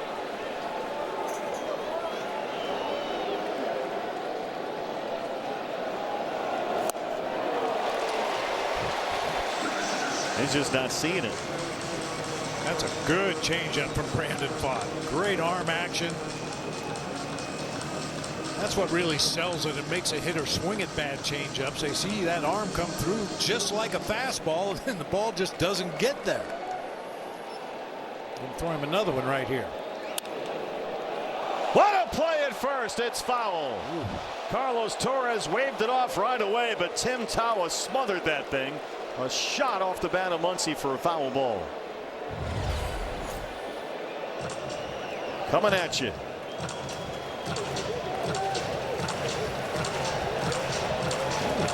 Right away, Carlos Torres waved it off. Emphatically. That's what you want. Yeah, it's over there. So Muncy's still alive with a 1-2 count.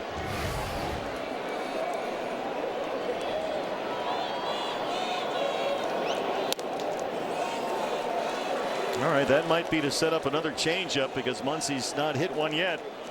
Show him the fastball up, come back with the changeup down. Let's get out of this 7th inning with Betts lurking in the on deck circle. Pitch number 90 from Pfaadt right here. There goes Paez. Fastball is a ball. No out at second, and Paez is in there with a stolen base.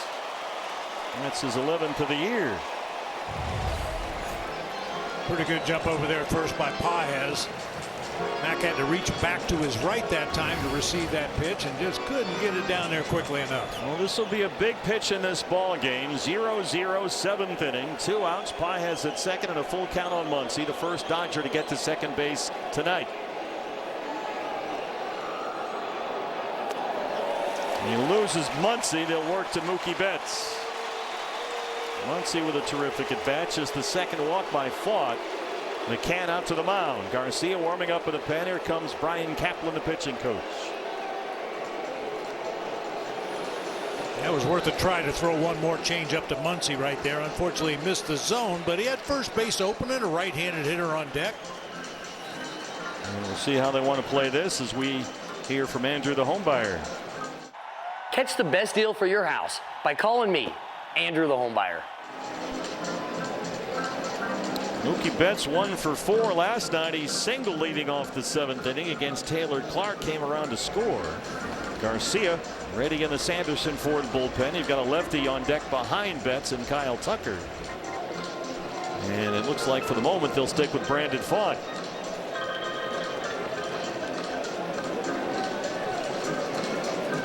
Two on and 2 out for Los Angeles. Paez, the first Dodger tonight to reach second base. Muncy aboard at first after the 2-out walk.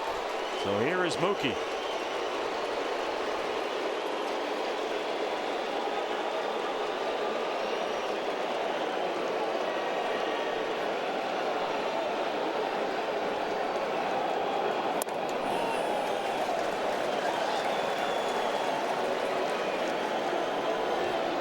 Betts has been scuffling, recently dropped to 5th in the lineup by Dave Roberts.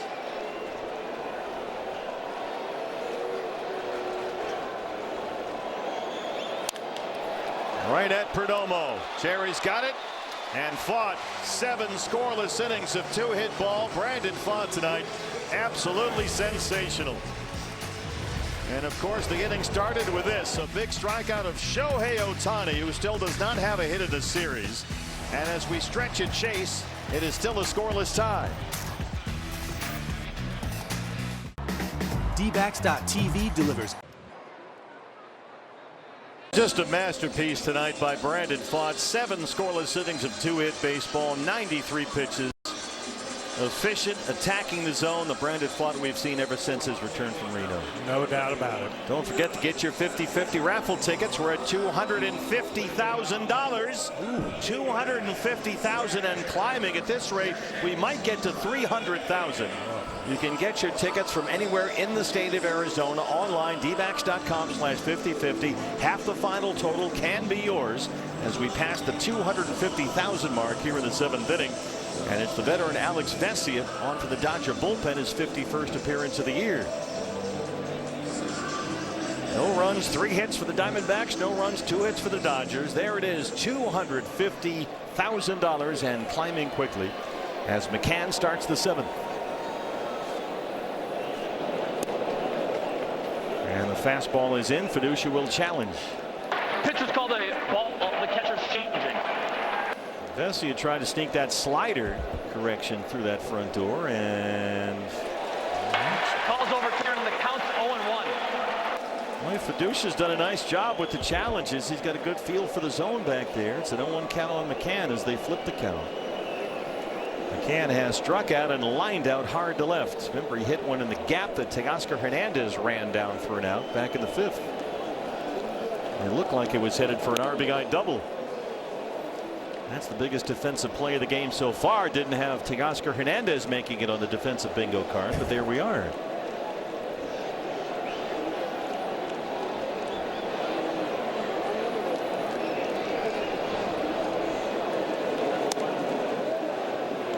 Try that same slider in on McCann. It's ball 2.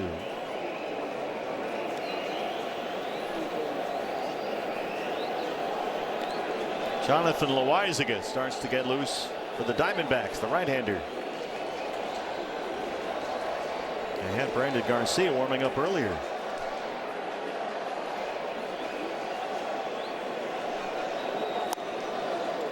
James McCann missed 44 games earlier this year with a right quad strain. Spent nearly 2 months on the injured list, but in the 10 games since he came off the IL, McCann's hit .450. Ryan Walsh been on deck behind him, and then it's Geraldo Perdomo. 3-1 on the Diamondback catcher, and there's the leadoff man aboard. And now a chance for Waldy. Bet365 gives us a look around the league as we check some other wild card scores. Diamondbacks began the day tied with the Phillies for the 2nd National League spot, and Philadelphia beaten in extras at home by the Blue Jays. The Padres right on the Diamondback heels, beat the Astros 3-2. St. Louis is losing. The Cubs lost. They've got the #1 wild card. Diamondbacks in a fist fight here with the Dodgers, scoreless in the 7th. There's a high strike to Waldy. That was a miss by the plate umpire Nate Tomlinson, but the Diamondbacks with only 1 challenge left will have to let that go.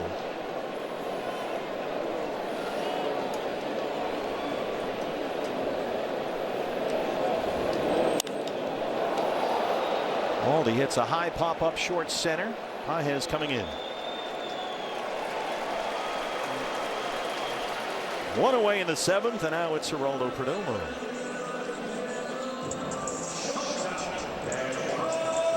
Jerry 0 for 3 got fooled his last time up by Yamamoto curveball, and now he spins around and bats to the right-hand side against the lefty Vesia.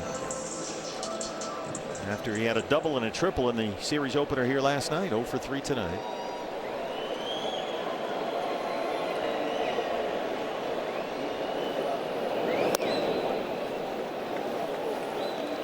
Pages in center, shaded a bit over toward the pool. And Hernandez is a little bit off the line in left, so there's some room out there for Jerry. Down the line in left and in left center. We saw him go to that left center field gap twice last night for extra base hits. That one's fouled back here.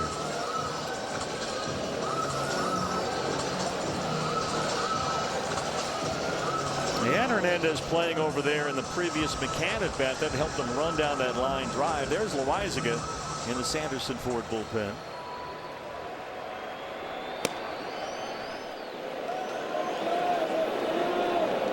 Ball and a strike on Perdomo. That's up and in, a slider. Vesia for a long time has been one of the busiest Dodgers relievers. He leads LA relievers this year in appearances. He's 2nd in strikeouts.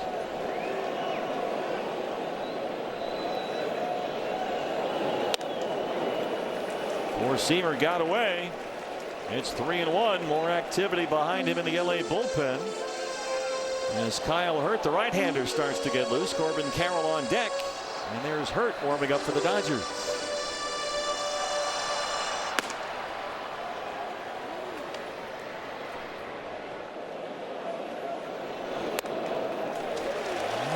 There's Geraldo Perdomo doing his thing. Vesia has walked 2 of the 3 he's faced.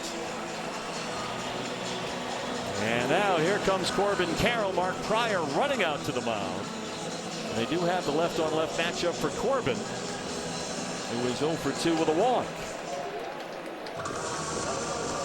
Diamondbacks had the first 2 reach in the 6th. The single by Moreno, the walk to Marte, couldn't get a run home. They had 2 runners on in the 5th with 1 out, couldn't get a run home. Now a chance here in the 7th, 2 on and 1 down. Vesia will walk some guys on the season. He's walked 25 batters in 38 2/3 coming into play today. Man, really spraying them around there.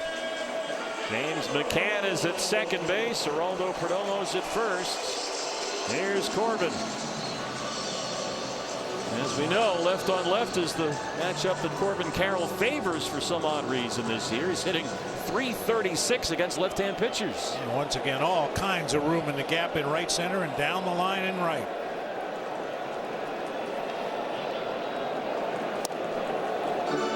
Fastball way outside for ball 1.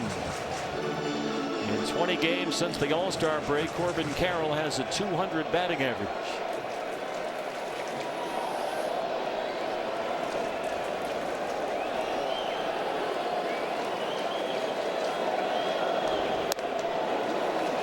Same pitch, same result, same spot, 2-0.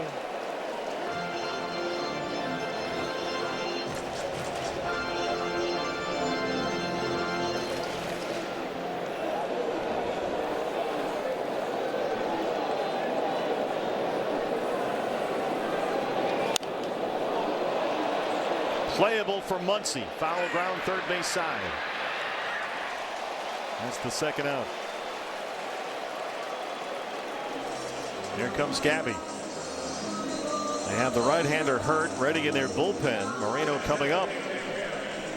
Vesia has faced his requisite 3. But it looks like they'll stick with a left-hander. Looks like it. Gabby 2 for 6 against Vesia with a couple of doubles, couple of walks. Gabby has singled twice. He has 2 of the 3 Diamondback hits.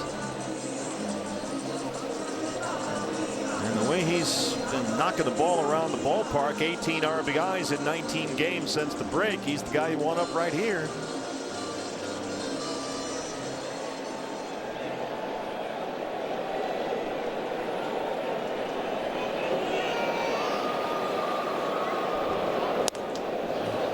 Fastball's in there.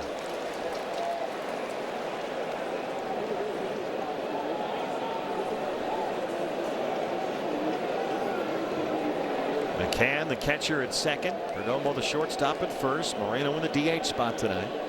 Trying to get Brandon Pfaadt a run after he was sensational. 7 scoreless innings, but it's 0-2.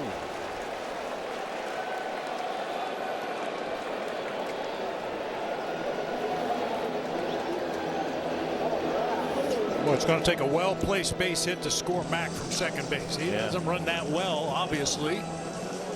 But there's a lot of green grass out there in the outfield.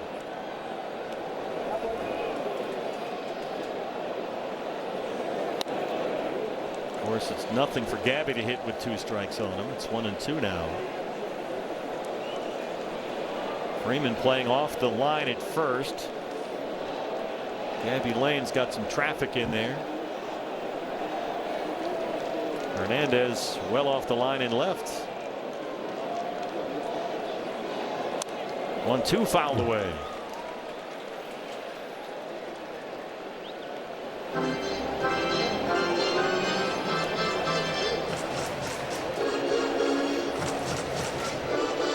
Gabby had a big 2-out double in the 8th inning last night. Set up a bases loaded situation. Looking for a 2-out knock here tonight. He'll take time.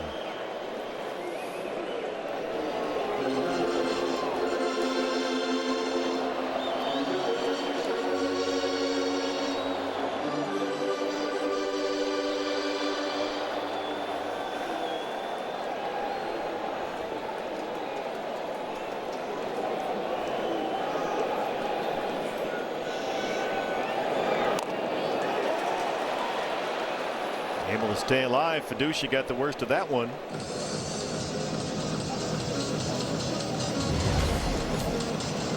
checking for some loose teeth. That came up and got him. Yeah, got up underneath that guard that extends down toward the chest. It's supposed to cover your throat, but that one snuck up underneath. Need the old Steve Yeager. Flappy one. Flappy dangling there. Still 1-2 on Moreno. Vesia now with 20 pitches in the inning. He's already walked 2.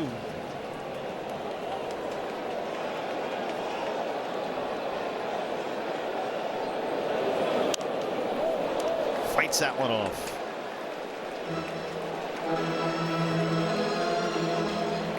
Scoreless in the 7th. Who will blink first? Brandon Pfaadt, sensational tonight. 7 scoreless innings with 2-hit baseball. Trying to get him a run with a base hit right here.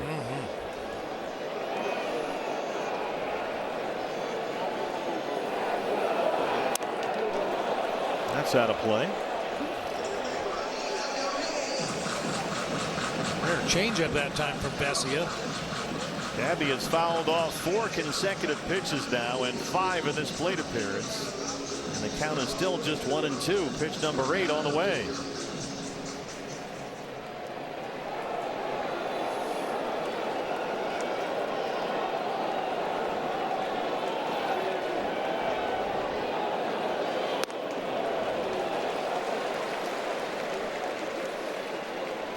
Hesitation in the delivery that time by Vesia, just trying to throw off Gabby's timing up there at the plate. And as you can see, hitting with 2 strikes in the count is no big deal for Gabby.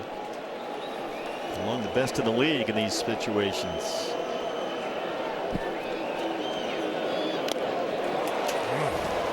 Everything is up, up, up. Fastballs and sliders will keep going. Another foul ball for Moreno. Pitch number 10 coming up. Shoulder high slider that time. Fortunately, fouled off the glove of the catcher all the way to the backstop. 6 foul balls by Moreno in this at bat. It's 2-2 with 2 on and 2 out.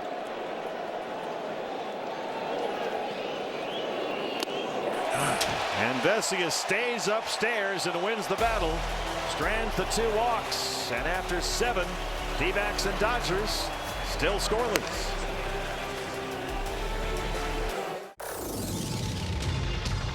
Michelin innovates on the road and far beyond. And look who we spotted inside the D-backs dugout. Steve and Bob, you might recall that's Justin Martinez, pitched last night for Visalia. Word was he was throwing on the field here today, but you talk about those reinforcements that are on the horizon. We keep waiting and waiting and waiting. How about him back on the mound soon? J Mart, a big weapon down the stretch. 14 pitches for Visalia last night, then threw some more in the bullpen. Here's Jonathan Loaizaga, who was impressive Thursday here against the Padres. Came on to the 4th inning and got the Diamondbacks out of a big jam, and then retired the side in the 5th. He struck out both Machado and Ty France. This is his 50th appearance of the year. We saw Brandon Garcia warming up earlier. Speculated that maybe he was getting ready for Kyle Tucker, but Tucker's one of those lefties that hits lefties better than righties. So it's Jonathan Loaizaga who gets the nod. And Tucker leads off the LA 8th. No runs, 3 hits for the Diamondbacks. No runs, just 2 hits for the Dodgers. Tucker is grounded out and flied out.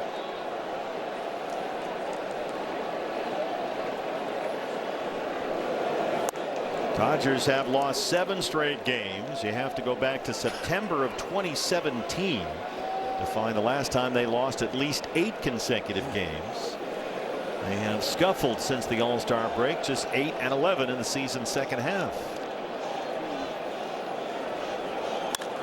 And Tucker jumps on this one.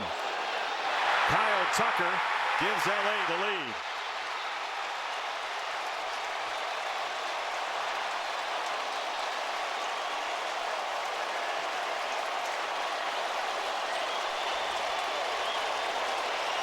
Well, for Tucker, that's his 11th of the year. He's now homered 4 times in his last 14 games, and the Dodgers strike first. Yeah, center of the plate sinker that time, right on the barrel of Tucker's bat. Corbin, I was hoping, would be able to jump up there and steal another one, but unfortunately he got too much of it. Just the 3rd Dodger hit tonight. Tucker leads off the 8th with a home run, and it's 1-0 LA. Now it's Tommy Edman.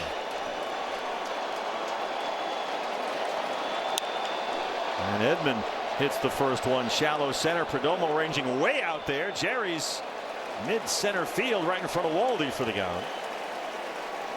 Well, the Diamondbacks trailed late last night and came back to win their 36th come from behind win this year, the most in the majors, so we'll stick to that script again tonight. Remember, the Dodgers took a 3-2 lead in the 8th inning last night on the Pages homer to start the inning. And tonight, it's Tucker. Now the batter is Teoscar Hernandez.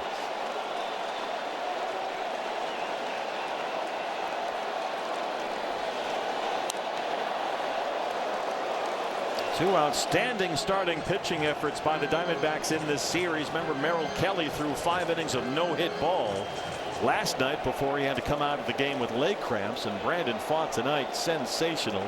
7 scoreless, and he'll get a no decision. And someone won on Hernandez, who's 0 for 2.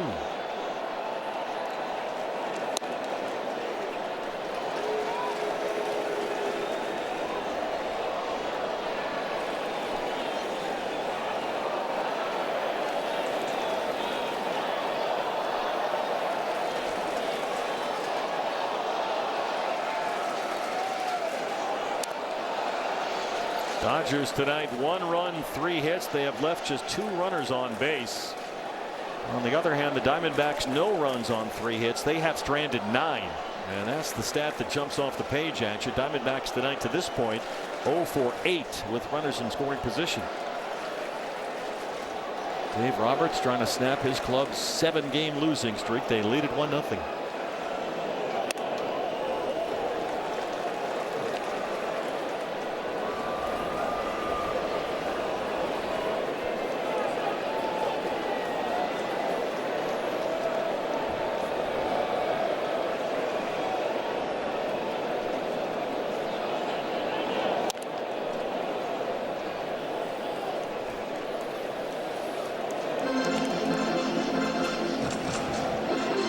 Should have another terrific pitchers duel tomorrow in the finale, the last game against the Dodgers this year, a 1-10 start.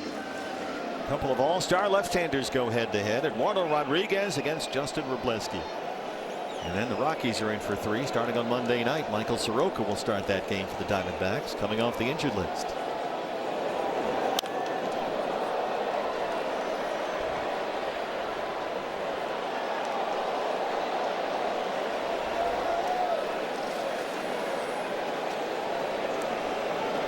By the way, the 50-50 jackpot is now at $323,000.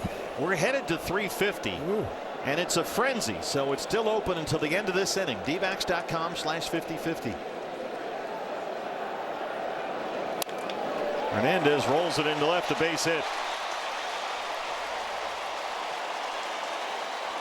Don't forget Pete Crow Armstrong, who might be the National League MVP this year, and his Chicago Cubs are coming to town later this month. It starts Monday, August 24th. Cubbies will be coming to Chase Field. You can be here with us. Get your tickets at dbacks.com.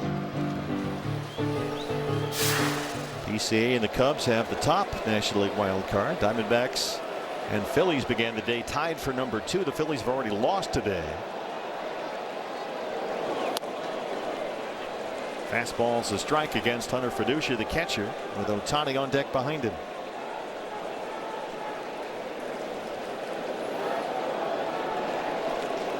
Down 1-0 in the 8th, but you're up against a Dodger bullpen that has been very shaky, as we saw last night, and still looking for somebody reliable to close these games.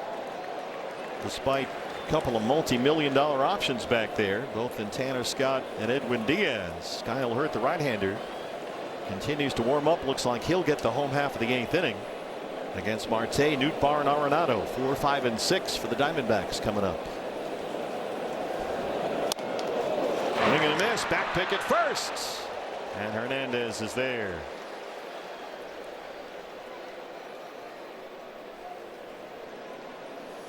Well, I love the fact that Diamondbacks catchers do that from time to time, just to keep those base runners honest, shorten up that secondary lead a little bit.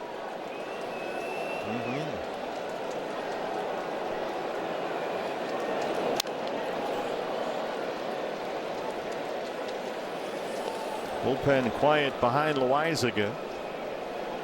1-2 on Hunter Fiducia, the Dodger catcher. Ohtani, the on-deck man. Ohtani still does not have a hit in the series.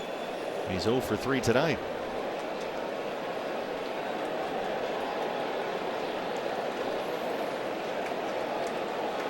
Hernandez still holds, and another foul ball by Fiducia. It looks like he's going to get the bulk of the catching duties, splitting time now with the other newly acquired catcher, Ben Rortvedt, who we saw briefly in the ball game last night. Fiducia playing in only his 4th game with the Dodgers since his trade from Tampa Bay on Monday.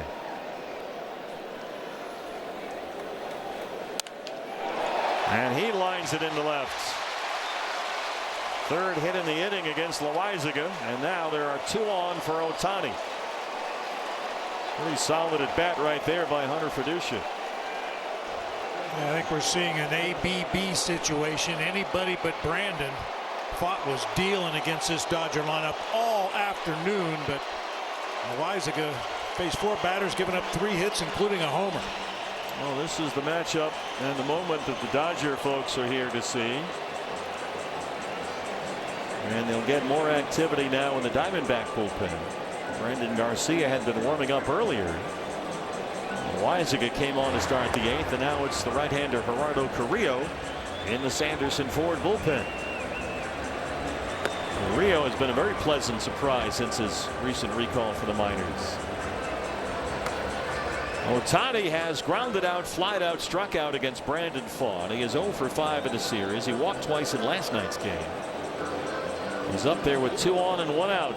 The Dodgers leading 1-0 in the 8th. Well, Loaizaga has struggled against lefties most of the season. They're hitting .310 against him. Righties only .150. So here we go with Shohei.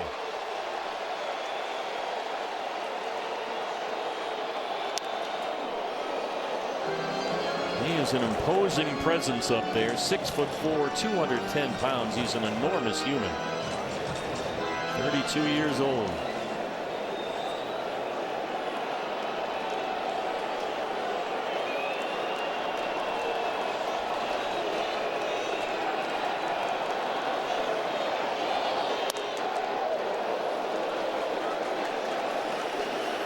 Ohtani, 26 home runs. He leads the National League in OPS. Got a 9-game hitting streak snapped last night.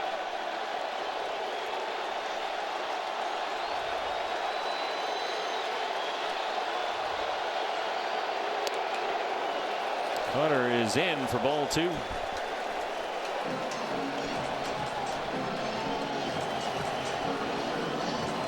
Remember, the only guy they haven't been able to get out tonight, Andy Paez, is on deck. He has walked and singled twice.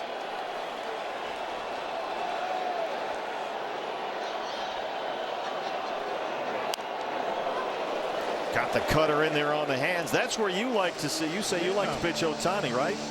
I just don't think he likes the ball inside at all. Inner third of the plate and in farther. And it's understandable. He wants to protect that right arm. That's the moneymaker. He's been tardy on fastballs this at bat. 2-2.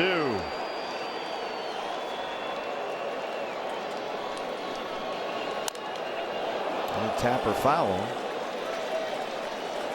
Remember, Ohtani dealing with that inflammation in his right biceps, as well as that nagging problem in his left knee, which they say does not bother him hitting, but it has prevented him from pitching.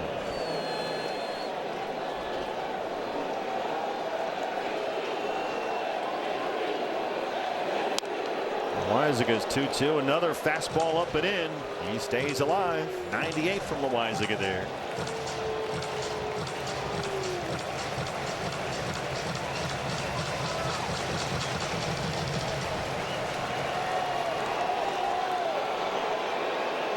Everybody waiting for the moment. We check on Hernandez at second.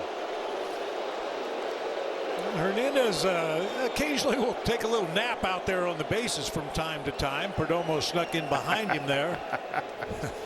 Jerry's always stirring it up down there. Still 2-2 on Shohei Ohtani. A run home for the Dodgers on the Tucker home run. Another look at second.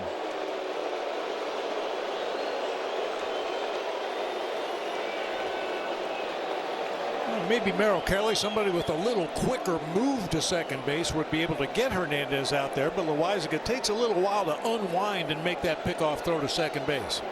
Trying to keep Hernandez from getting too big a secondary. It's 2-2 on Ohtani.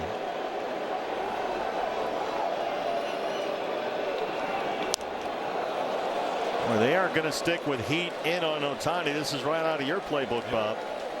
Cutters and fastballs up and in on the big left-hander. And there it is. One changeup of the sequence.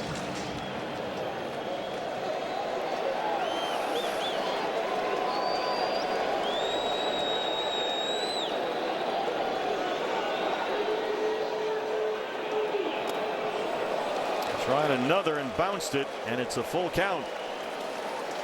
I remember last night with the bases loaded, Brandon Garcia got Ohtani to hit into a bases loaded double play. Enormous. Pages on deck. He has walked and singled twice. A full count on Shohei, 3-2.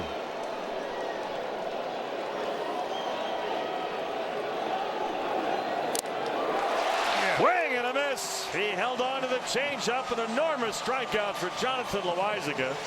And Ohtani is still without a hit in the series, but now you deal with Pages, who has reached every time he's been up there. It made him so aware of that fastball inside that changeup that time got Ohtani out in front. Swing and a miss. Beautiful. Pages, who walked and homered last night, has walked and singled twice tonight. Teoscar Hernandez at second. Hunter Freduci's at first. A run home and a Tucker homer.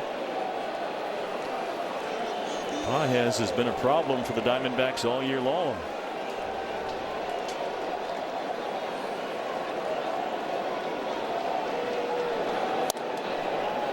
He had 5 hits in that D-backs 3-game sweep at Dodger Stadium last month, including a home run.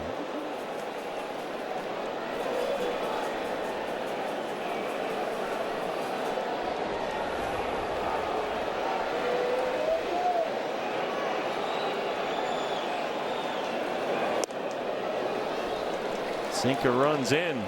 Very limited sample size, but Pages is 2 for 3 with a home run against Loaisiga.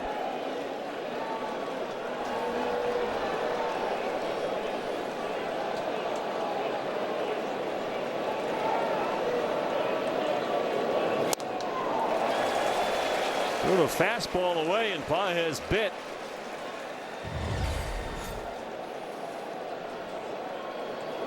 Ball's not close to the strike zone.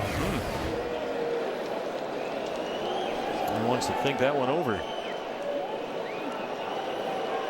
He has been as tough on the Diamondbacks as Ohtani or Freeman or anyone in this Dodger lineup. Andy Pages, an all-star this year for the Dodgers.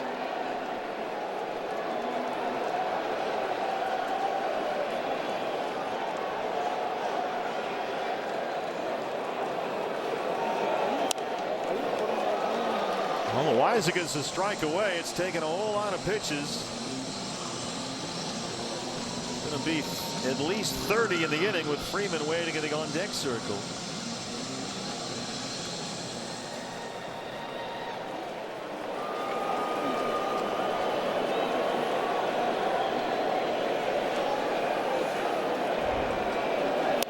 Got him. Jonathan Loaisiga strikes out Shohei Ohtani and Andy Pages and strands 2, but Kyle Tucker's 11th gives LA the lead. You're watching Diamondbacks baseball, and it's presented by Y-Refund. Hi, folks.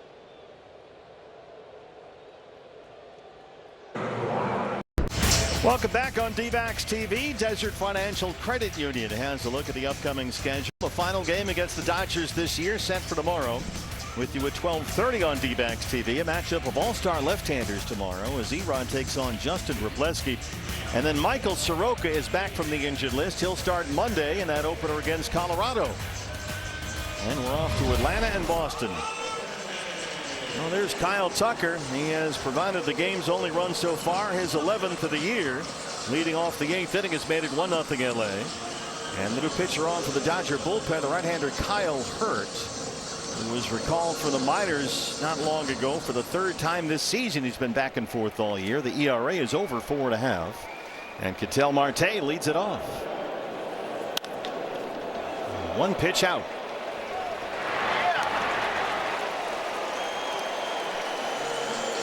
By the way, we are now over $364,000 for the 50-50. We're going to keep the 50-50 open. It's a frenzy here until the end of this half inning. It's a new season high. We've passed opening day at $364,000, and some Diamondback fan is going to win half that final total. Lars Nootbaar, the hitter now. He's 0 for 3.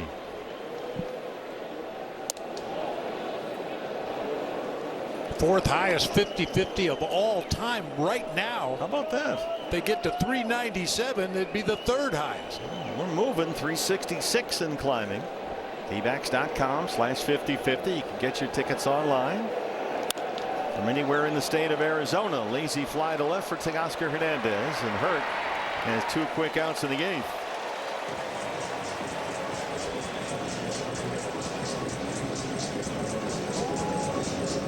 Nolan Arenado now. Nolan a homered last night. He's 0 for 3 tonight. Dodgers in the 9th will have Freeman, Muncy, and Betts.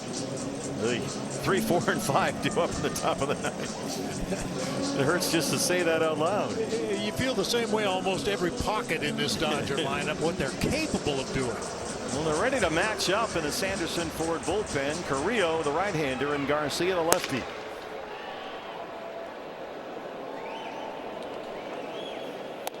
Diamondbacks have been limited to only 3 hits, all singles. Moreno has 2 of them. Tim Tawa, of course, the Dodger killer, has the other, and Tawa's on deck behind Nolan.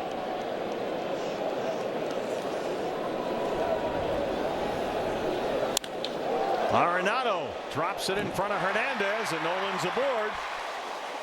Here comes Tawa.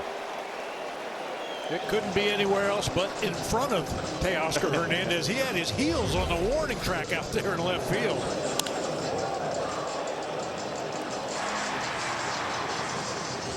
And we'll get a pinch runner now for Nolan Arenado. It's Ildemaro Vargas, who represents the tying run. He's at first with 2 outs in the 8th inning, and Tawa is the hitter. He's 1 for 3.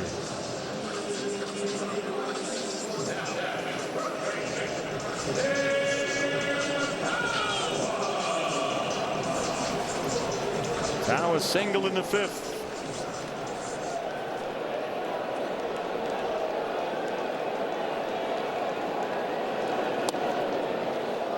Changeup is in. Tawa this year 10 for 22 against the Dodgers.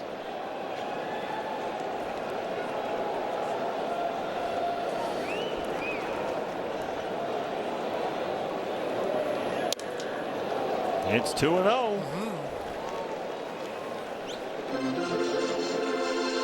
McCann, who homered twice at Dodger Stadium last month, would be the on-deck hitter.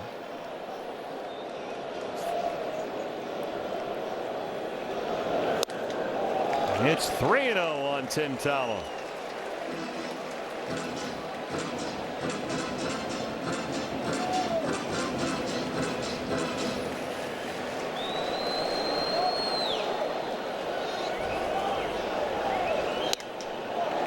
And the Diamondbacks are able to get the tying run into scoring position. Vargas running for Arenado goes to second, and Tawa's aboard at first. And here comes James McCann. Boy, they didn't want anything to do with Tim Tawa right there. Sure didn't look like it. Didn't get anything to even sniff Mark Pryor out to the mound. McCann struck out against Yamamoto in the 2nd, hit what looked like a gap line drive for an RBI double in the 5th, only to have it caught on a terrific running grab by Teoscar Hernandez. And then McCann walked against the lefty Vesia his last time up in the 7th. So the biggest at bat of the night for the Diamondbacks, who are 0 for 8 tonight with runners in scoring position, comes up right now. They've had their chances. They have stranded 9 runners in a 1-0 game. We'll see if James can cash in here in a big spot. 2 on and 2 out. I'm by no means a lip reader, but it looked to me like Mark Pryor said hard inside. see if that's the way they go after James McCann right here. McCann, 15 RBIs in his last 10 games since coming off the injured list. That includes 4 home runs. He has hit the ball well.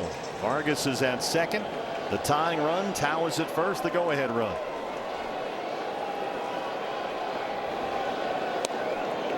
Well, it was in, but a slider, and it's ball 1. Backup slider. Last night's walk-off hero, Ryan Waldschmidt, the on-deck batter.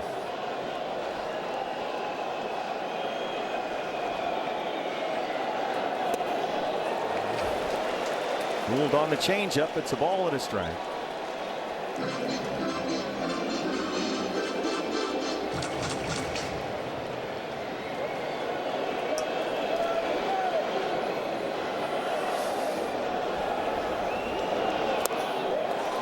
Right back to it.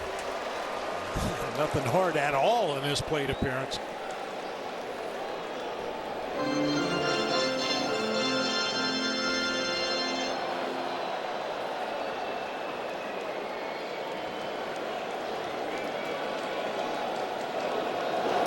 Oh, watch out. Well, that was hard in.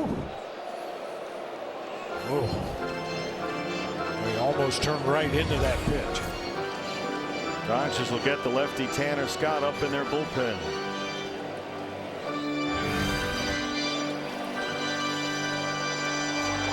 Scott worked the 8th inning last night.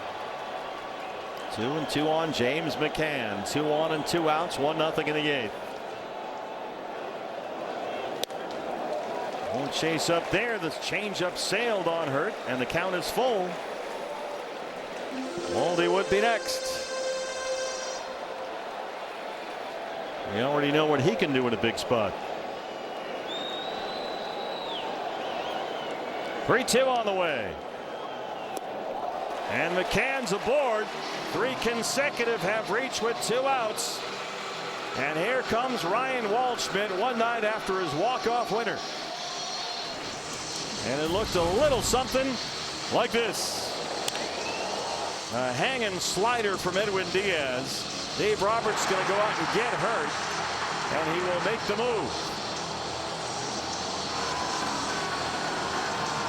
And Waldy do it 2 nights in a row. Bases loaded, 2 outs, 1-0. Back in a moment. Refreshing. Coors Banquet. Start your legacy. Well, Ryan Waldschmidt once again finds himself in a critical situation late in the game against the Dodgers. Had the walk-off homer last night against Edwin Diaz. Tonight against the lefty Tanner Scott. Scott worked the 8th inning last night. Had a rough time of it. 24 pitches. Gave up a double and a couple of bases on balls. His 50th appearance of the year, but a solid .233 earned run average. Yeah, 2-pitch guy. He leads with the slider. He also has a 4-seam fastball that approaches the upper 90s. Don't have to hit a home run right here. Solid contact, find a hole. Vargas, Tao, McCann, your runners 3rd to 1st. 2 outs in the 8th and a 1-0 game. And that's challenge. Oh boy, Nate Tomlinson missed one there. That's why you want a challenge. Look what Waldy's done against lefties, nearly .350. Still have 1 challenge remaining.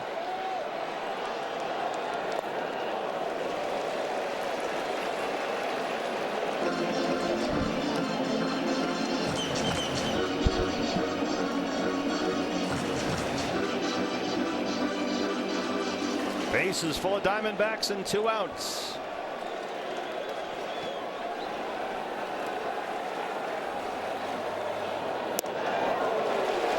Good take. Seen Ryan adjust more and more to those low pitches that were swings and misses for him earlier in the year, getting himself into better counts. Ahead 2 balls and a strike.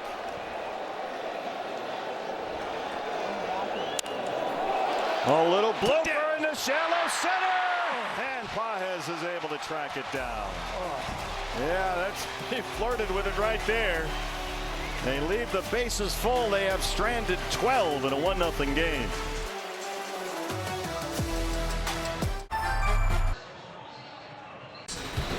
Well, last night it was Merrill Kelly with 5 no-hit innings against the Dodgers. Tonight it was Brandon Pfaadt, 7 scoreless innings. He allowed only 2 hits.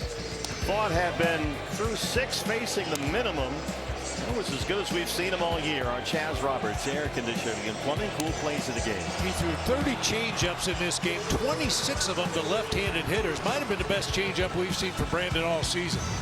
This is an interesting call here by the Diamondbacks. We've got Freeman the lefty, Muncy the lefty, and then Betts and another lefty, Kyle Tucker. They had Brandon Garcia warming up, the left-hander, but they go with a rookie right-hander instead. This is Gerardo Carrillo, who has done a wonderful job filling in some gaps in this bullpen. 4 straight scoreless appearances at a 1-2-3-8 against the middle of the Padre lineup here the other night. But you had Garcia up. You got a whole bunch of lefties coming up, but they go to the right-hander. Well, maybe they know something we don't. They usually do. Ildemaro Vargas, who ran for Arenado in the 8th, takes over at 3rd in the 9th. Here's Freddie Freeman, who is 0 for 3 tonight and does not have a hit in the series.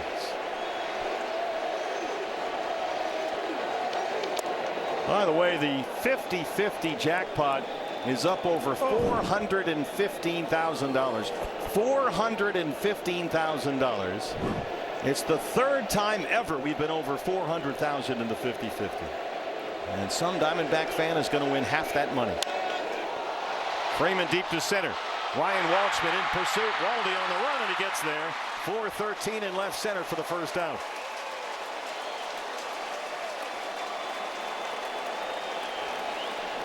Well, I don't think you could ask much more of Ryan Walshman as a major league center fielder. Oh, he goes and gets it. I mean, occasionally he'll take a funny line to the ball, but he's got such great speed. And as I've mentioned many times, he has no fear of the wall out there. Max Muncy 0 for 2 with a walk.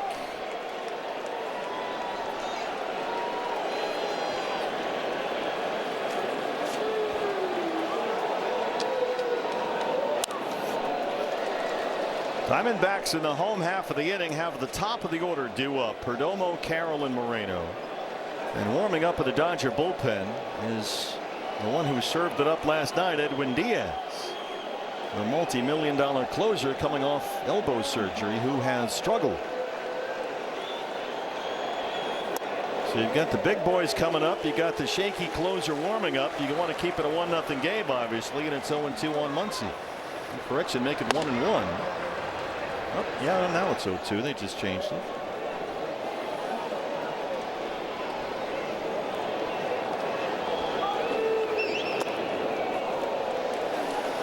How about these numbers for Diaz?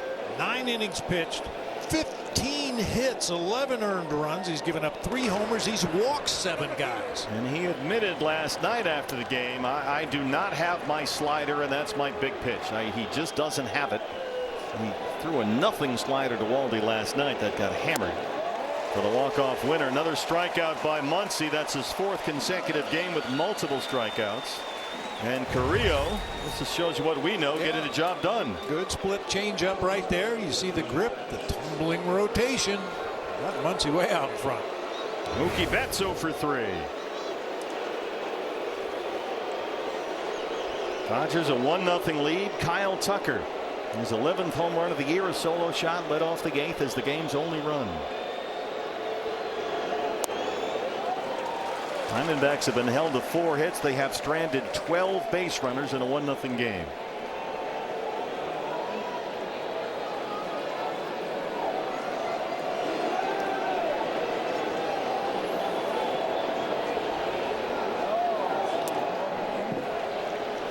Carrillo, for a 27-year-old rookie with just his first few handful of big league appearances, it's a slow heartbeat. He never looks rattled out there. Signed a minor league deal in December, pitched well at Reno this year, and has done very well here at the big league level.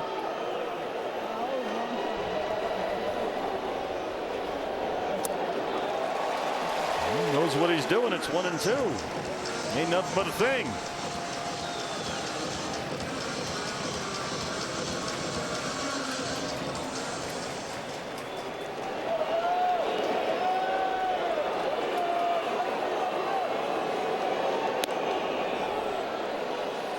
Tried to go back to that splitter, left that one up. Tucker, who had the homer, would be next.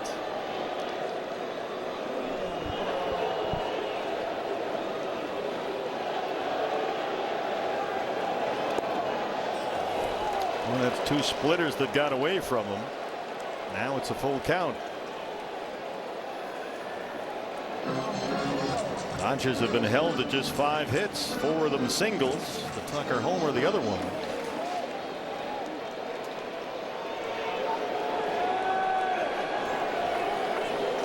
Three and 2 to Mookie Betts.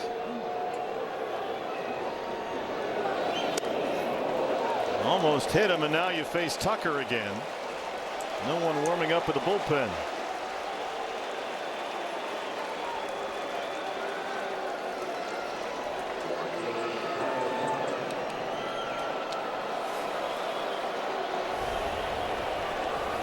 Tucker has walked, singled, and homered in the series.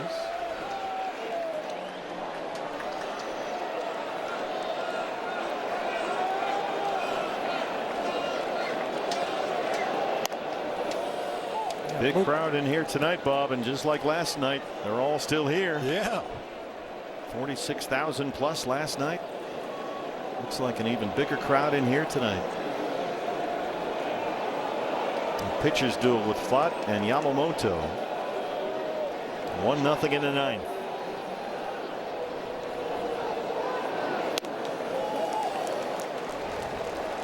Suddenly Carrillo struggling to throw strikes. McCann takes a run out there. Hit the pause button for a second, take a deep breath. Let's get back in the zone again. I was about to say Mookie rarely runs anymore. Only 3 stolen base attempts all season. He's been successful once. Well, Carrillo has thrown now 5 consecutive balls after getting the first 2, Freeman and Muncy. A walk to Mookie, now behind on Kyle Tucker.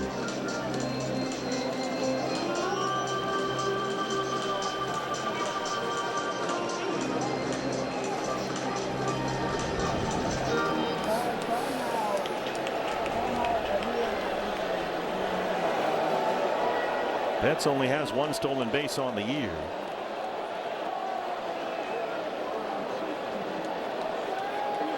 He holds it first. Tucker fouls it away. This was Tucker against Jonathan Loaizaga, leading off the 8th. And that's the game's only run to this point.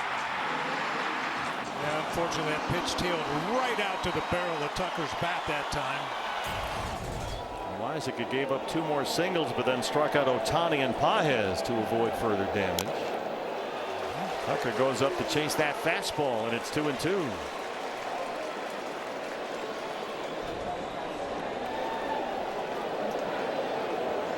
Edman would be next.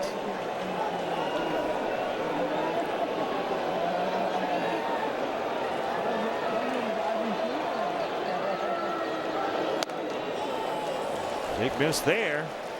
Back-to-back full counts now for Carrillo.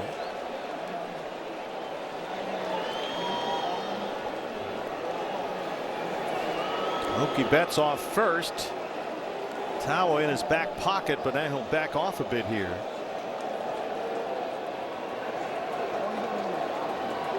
There goes Mookie. Tucker rolls it off the bag at first. Tawa's got it, and Carrillo covers. He does a nice job to strand the 2-out walk. So here we go against Edwin Diaz. It's the top of the order due up in a 1-0 game. Perdomo, Carroll, and Moreno. With new jibbies. Welcome to Jock in the Box. A familiar theme for the Diamondbacks. The last 3 Dodger walk-off losses have all come against the Diamondbacks. Last September, it's Geraldo Perdomo. And then earlier this year, Ketel Marte. That was back in June off Tanner Scott. And then last night, Ryan Waldschmidt off Edwin Diaz in the hanging slider. And one night after that, Dave Roberts going to get right back on the horse because they need Diaz to get it figured out after he missed 85 games following right elbow surgery back in April. And he's back out there after serving up the walk-off winner last night. He'll face Perdomo, Carroll, and Moreno. 1, 2, and 3 in the Diamondback 9th inning.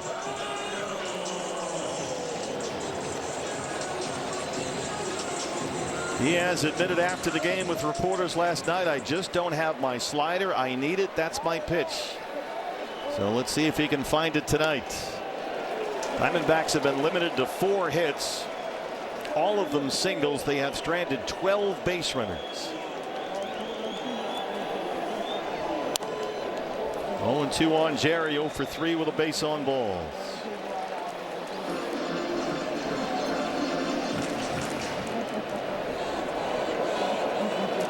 Dodgers trying to snap their 7-game losing streak. They've not lost 8 in a row since 2017. Dave Roberts' club only 8-11 since the All-Star break. It's 1-2 on Geraldo Perdomo.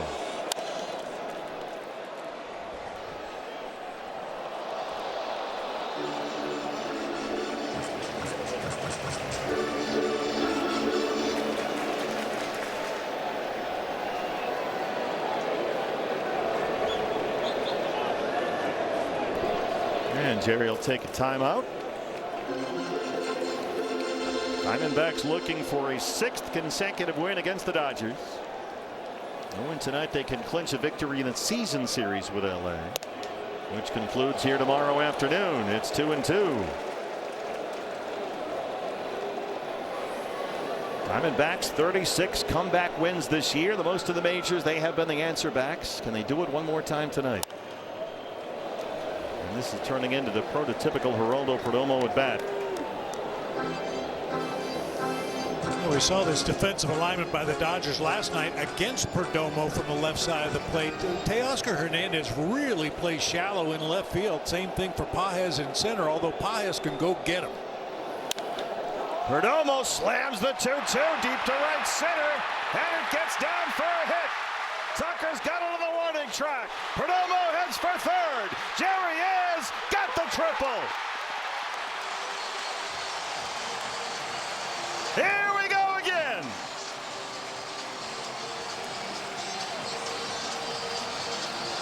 Boy, he split that between Pages and Tucker right down the middle. Well, with Diaz having problems with his slider, he's just not going to throw it. All fastballs that time, and Perdomo perfectly splits that gap. A little bit of a chance there to try to go to third, but much rather have him there than at second base with nobody out. Corbin Carroll looks at a fastball for a strike. Perdomo tripled last night, another triple tonight.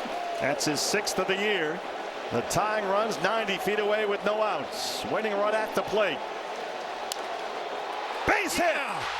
Corbin Carroll down the line. Go, Corbin, go. Perdomo's home. Corbin Carroll heads for third. They've got back-to-back triples. Wow!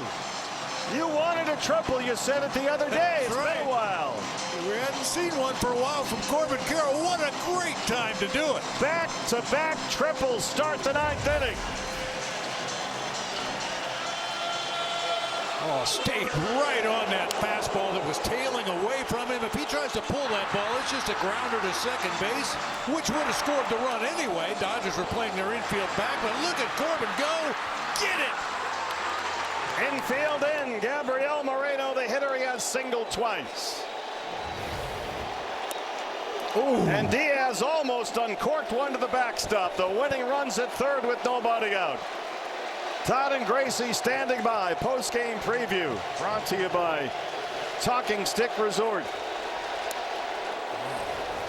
There's the slider. Whew. This is unbelievable.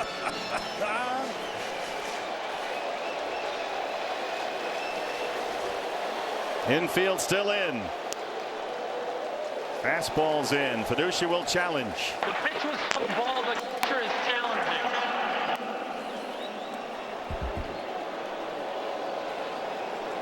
Nope. The call's confirmed. Los Angeles has 1 challenge remaining.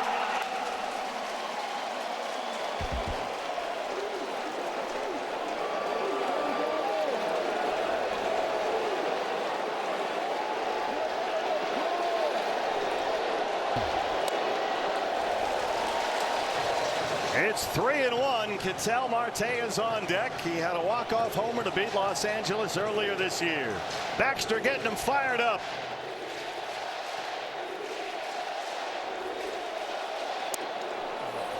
Went after the slider. There's the Diaz slider. And it's full. Get down here tomorrow. You never know what you're going to see. Two all-star lefties will go head-to-head, Erod and Wroblewski. Back-to-back triples start the ninth inning. We are tied at 1. A full count on Gabriel Moreno. Everybody in defensively for the Dodgers, even the outfielders, are playing in a position where they feel like they could throw Corbin out at the plate if a line drive's hit right at him. Line to third, and Corbin is just back in time. A terrific play by Muncy as Gabby smoked that one hard. He hit that 106 miles an hour. And as we just mentioned, Dodgers are playing in. Muncy very little time to react. Great base running by Corbin Carroll. He knows if that ball gets by down into the corner, game's over. He didn't get too far off the bag, and he beats Muncy back to third.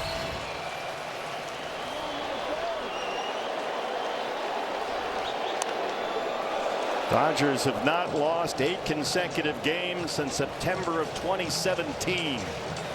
A winning run for the Diamondbacks 90 feet away. Here is Marte. It's 0-1.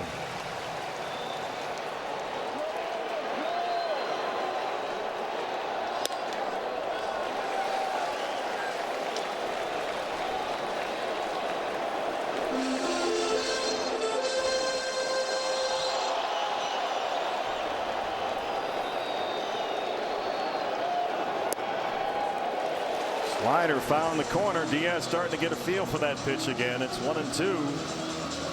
Lars Nootbaar in the on-deck circle.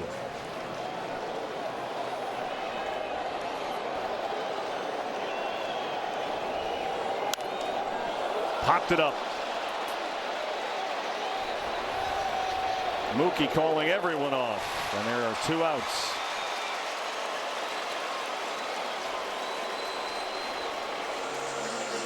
It's up to Lars Nootbaar. He's got his Diamondback moment right here.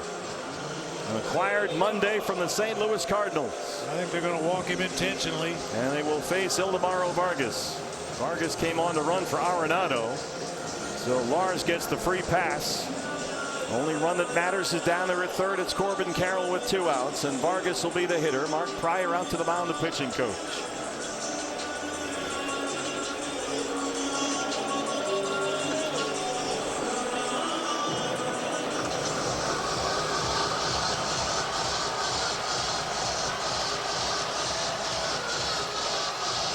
Diamondbacks to this point 1 for 12 with runners in scoring position. They have stranded a dozen base runners tonight. And they'll need a big 2-out hit here from Vargas. He does have 2 career walk-off hits, Ildemaro Vargas, including one earlier this year that beat the Athletics back in July.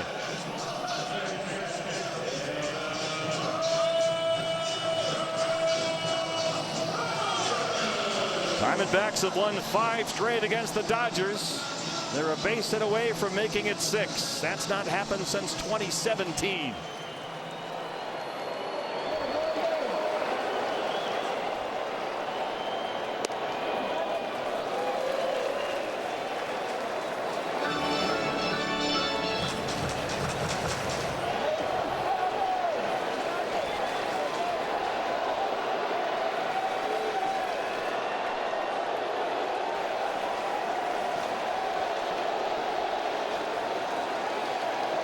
Nootbaar takes off. Vargas looks at a strike.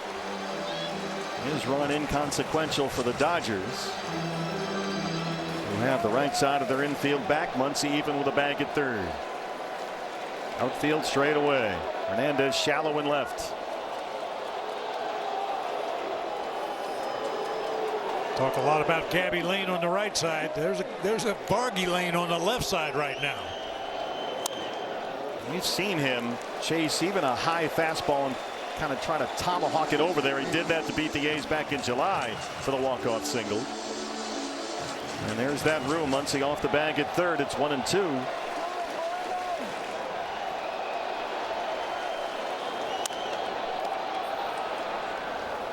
Diaz having more and more faith with that slider now. He's starting to throw it a whole bunch after sticking with a fastball to begin this appearance.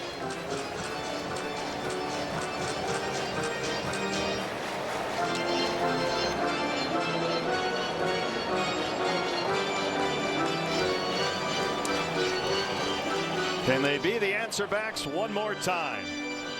36 come from behind wins already, the most in the majors. It's 1-2 on Ildemaro Vargas. Got him. They have stranded 14 runners tonight. But back-to-back triples lead off the ninth against Edwin Diaz. First Perdomo, and then Corbin tied it up. We'll play extras. Locked up at 1.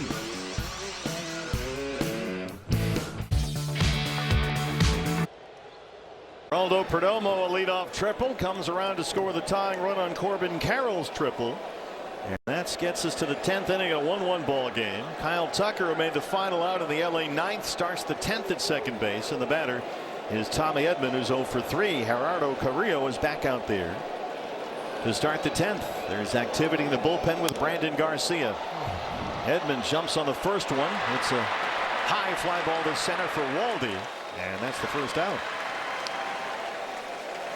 By the way, we have an online winner in the 50-50 jackpot, which is well over $400,000. Someone playing from home has one online. So make sure you stay tuned to Todd and Gracie for the post-game show. They'll have the winning number. Someone won tonight. Well, what, at least $200,000. Oh, yeah, life-changing. Here is Hernandez.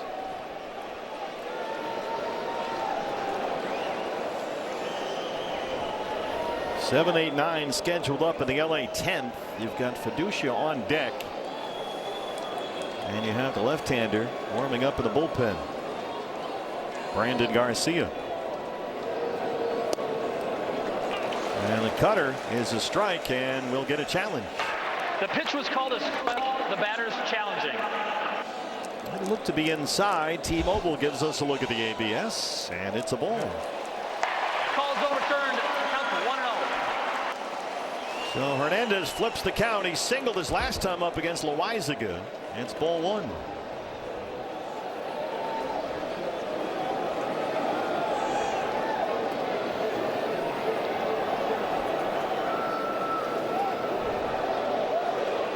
Dodgers 1 run, 5 hits. They have left 5. Diamondbacks 1 run, 6 hits. They have stranded 14.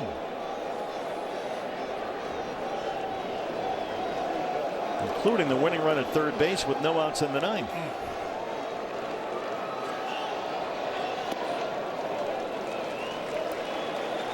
It's a big ask for this youngster, Gerardo Carrillo, who has looked terrific since he came up from Reno not long ago. This might be his final batter with 2 lefties coming up behind Teoscar Hernandez. Yeah, I have a feeling if Torrey goes to Garcia, you're going to see either Kike Hernandez or Miguel Rojas to pinch hit for the catcher. For sure. Another high fly ball just to right center. Corbin Carroll coming in, and Waldy peels off, and again Tucker stays put.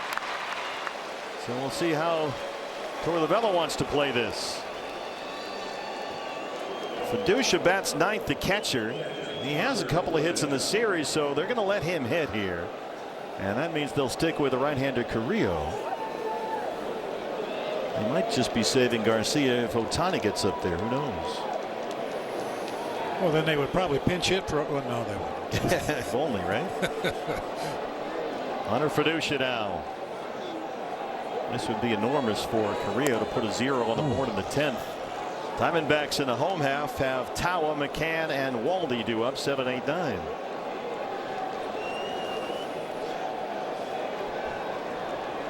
One more big out to get for Gerardo Carrillo.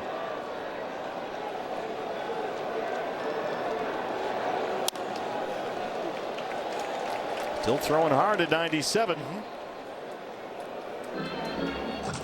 This is a little hard to believe, but it's only the second extra inning game all year for the Dodgers.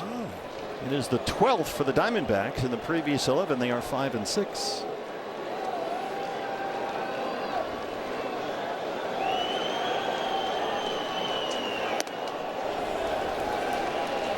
Obviously, with Ohtani waiting on deck, this is the guy you want to get. Absolutely.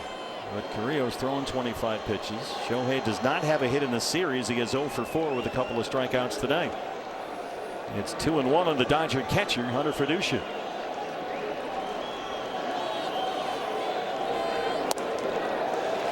Got the call on the cutter. It just did get there, said Nate Tomlinson, and it's 2-2. Each team with one challenge. You get one per extra inning. They do not carry over.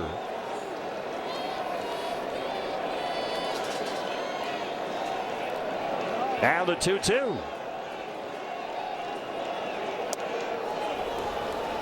Lost the field for the split. Critical pitch for this young man coming up right here. Yeah, that splitter has been off and on so far tonight for Carrillo. He's thrown some good ones. He's thrown some that have gotten out of his hand quickly, or he held on them too long. Kyle Tucker, the extra runner down there at second. 2 outs and a full count on Hunter Fiducia.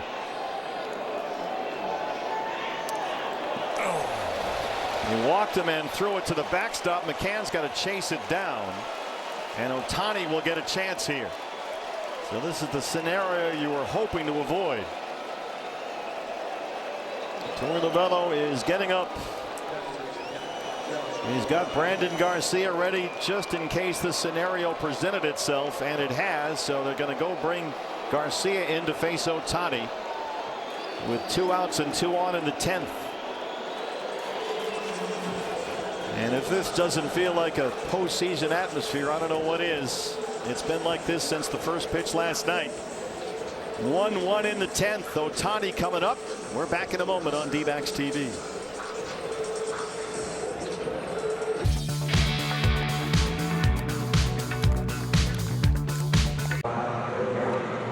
Got 5 big outs when they needed 6, so they'll go to the left-hander Brandon Garcia, who worked 1 2/3 here last night. He got Ohtani to ground into an inning-ending double play, but then gave up the Paez home run to lead off the 8th, and he'll go round 2 with Ohtani right here, with Tucker at third, Fiducia at first, and 2 outs. Shohei has struck out in his last 2 at-bats. He is 0 for 4 tonight and hitless in the series.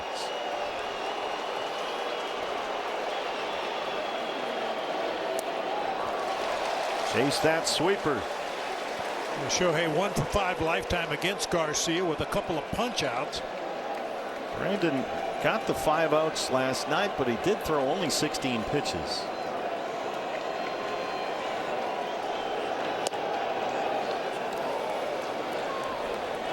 Of course, Garcia's big pitch is that power sinker, upper 90s, 98. See if they want to run that in on Shohei here. McCann sets up away, and he dotted it with that sinker at 98, and it's 1-2.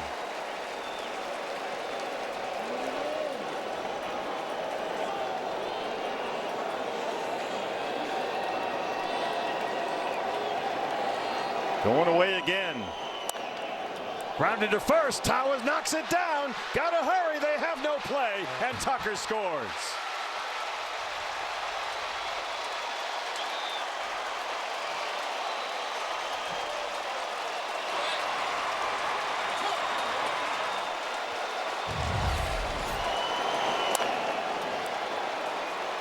Nice knockdown by Tawa, but by the time he recovers, Shohei has crossed the bag at first.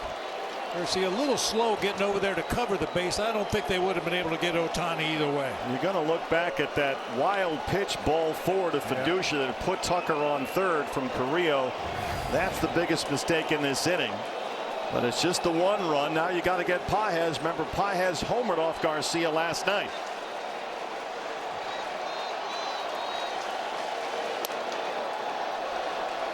Didn't go, says Carlos Torres. It's ball 1.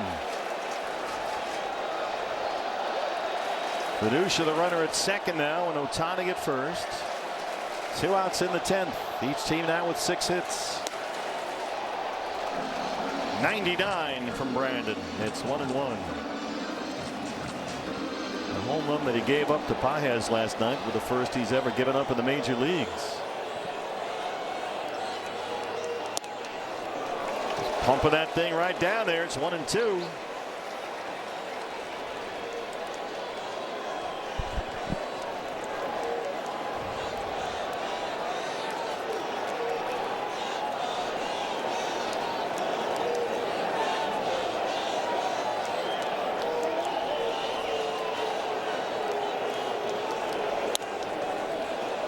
Look out in the Dodger dugout.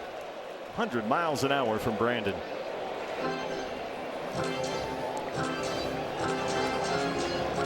Cade Stroud just up from Reno, the right-hander, warming up in the Diamondback bullpen.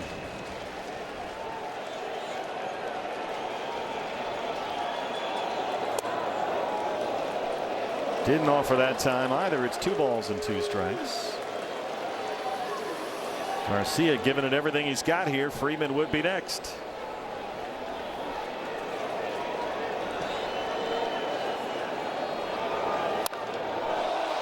Loop to left. Lars Nootbaar chasing it down, and he's got it. But the Dodgers, with the help of a wild pitch, get a run home. Diamondbacks trail it 2-1 in the 10th.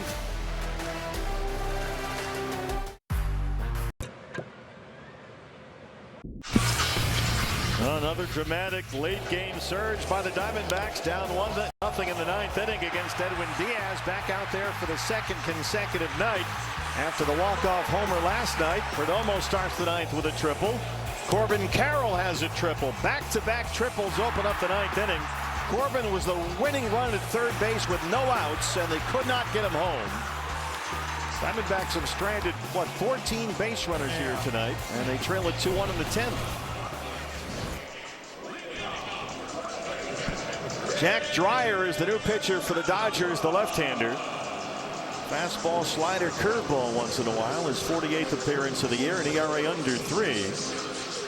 Ildemaro Vargas, who made the final out of the 9th, is the runner at second to start the 10th, and the batter is Tim Tawa, who has singled and walked. He's 1 for 3. Tawa pops up a bunt attempt.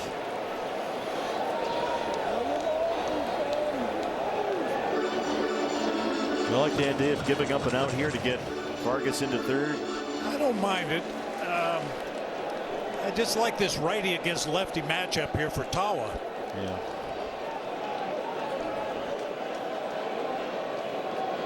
Freeman creeping in from first. Tim squares up again, pulls back, takes a ball high, and it's 1-1. Muncy near the bag at third. He can't stray too far away. Freeman halfway in from first. Outfield straight away for the Dodgers against Tawa.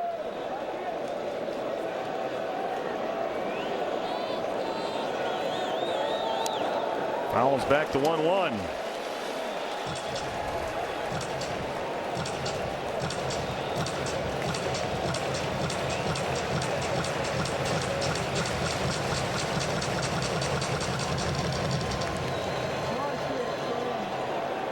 Tying run at second, nobody out. 1-2 on Tim Tawa.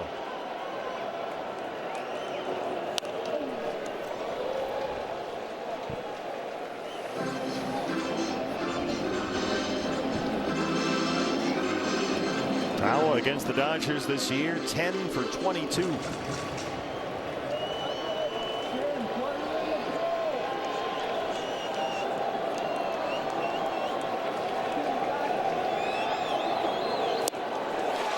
He got him with a slider, and there's one away.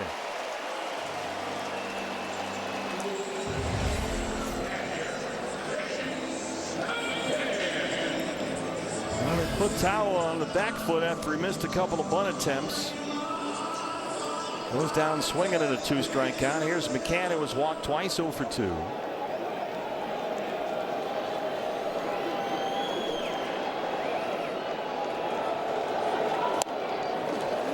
First pitch fastball right down the middle for a strike. Dreyer has given up 6 home runs in 46 innings pitched this year. That fastball's pretty laser beam straight.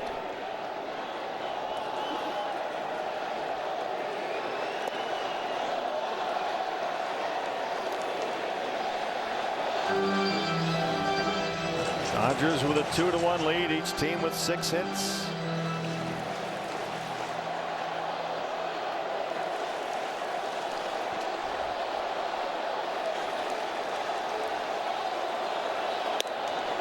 Diamondbacks 1 for 14 tonight with runners in scoring position.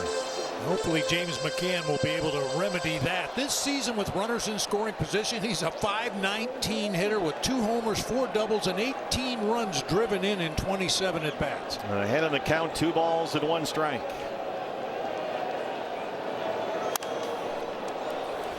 On a slider at the knees, fouled it away.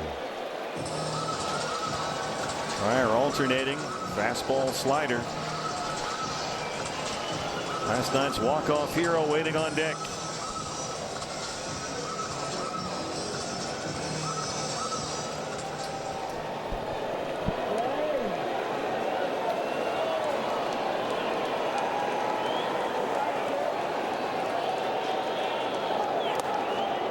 Nice block by Fiducia. Remember, the wild pitch made the difference in the top of the 10th for LA. It got Tucker to third base.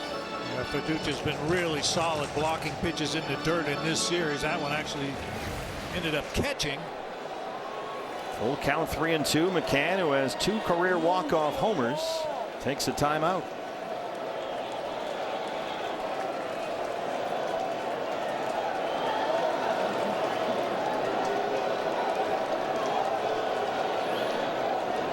Three-two from Jack Dreyer. Just able to get a piece. Breaking ball. That's 3 consecutive sliders now to McCann. He's shown him that pitch 4 times in the sequence.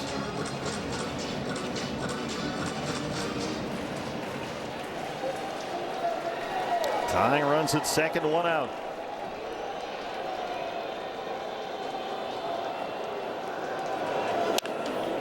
He rolls it up the middle. Edman backhands, long throw.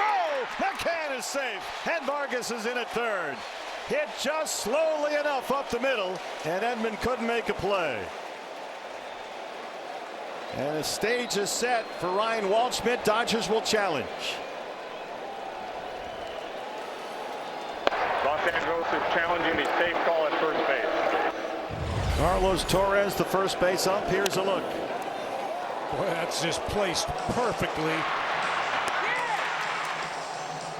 Boy, Torres really had to run to get to position to make the call, and I don't know if that's enough to get it overturned. I don't think so. It was very, very close, but a good challenge by LA at this point, considering the circumstances. Close enough to take a shot.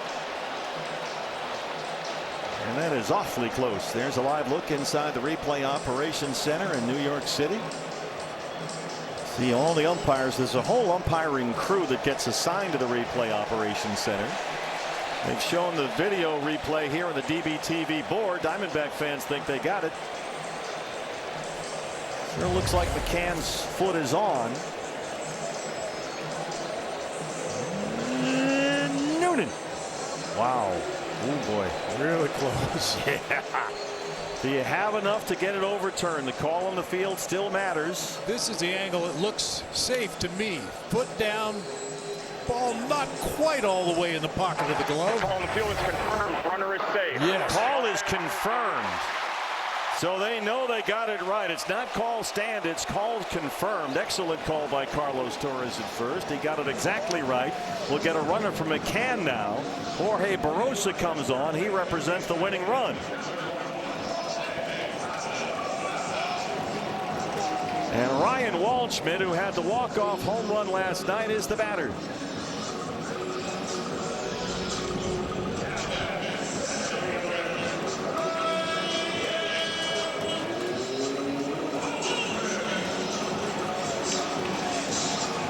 Keep in mind they have their other catcher in the game already as the DH, and they are running for McCann. Here's Waldy. We'll worry about that later. Yeah.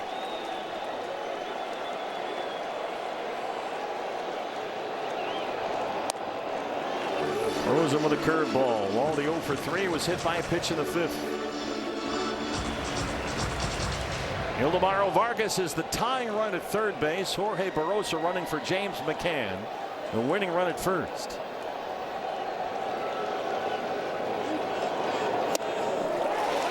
Well, we got a belt-tie fastball by him, and it's 0-2. Perdomo, who tripled the lead off the ninth, is on deck.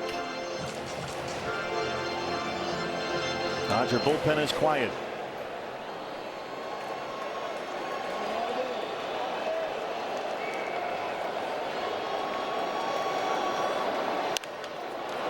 Right back to Dreyer for 1 and 2.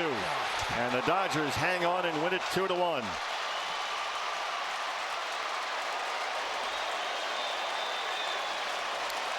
Diamondbacks had won 5 in a row against LA. But the Dodgers get the run across in the 10th inning. They even the season series at 6 wins apiece, with the finale for the year scheduled for tomorrow. A matchup of all-star left-handers at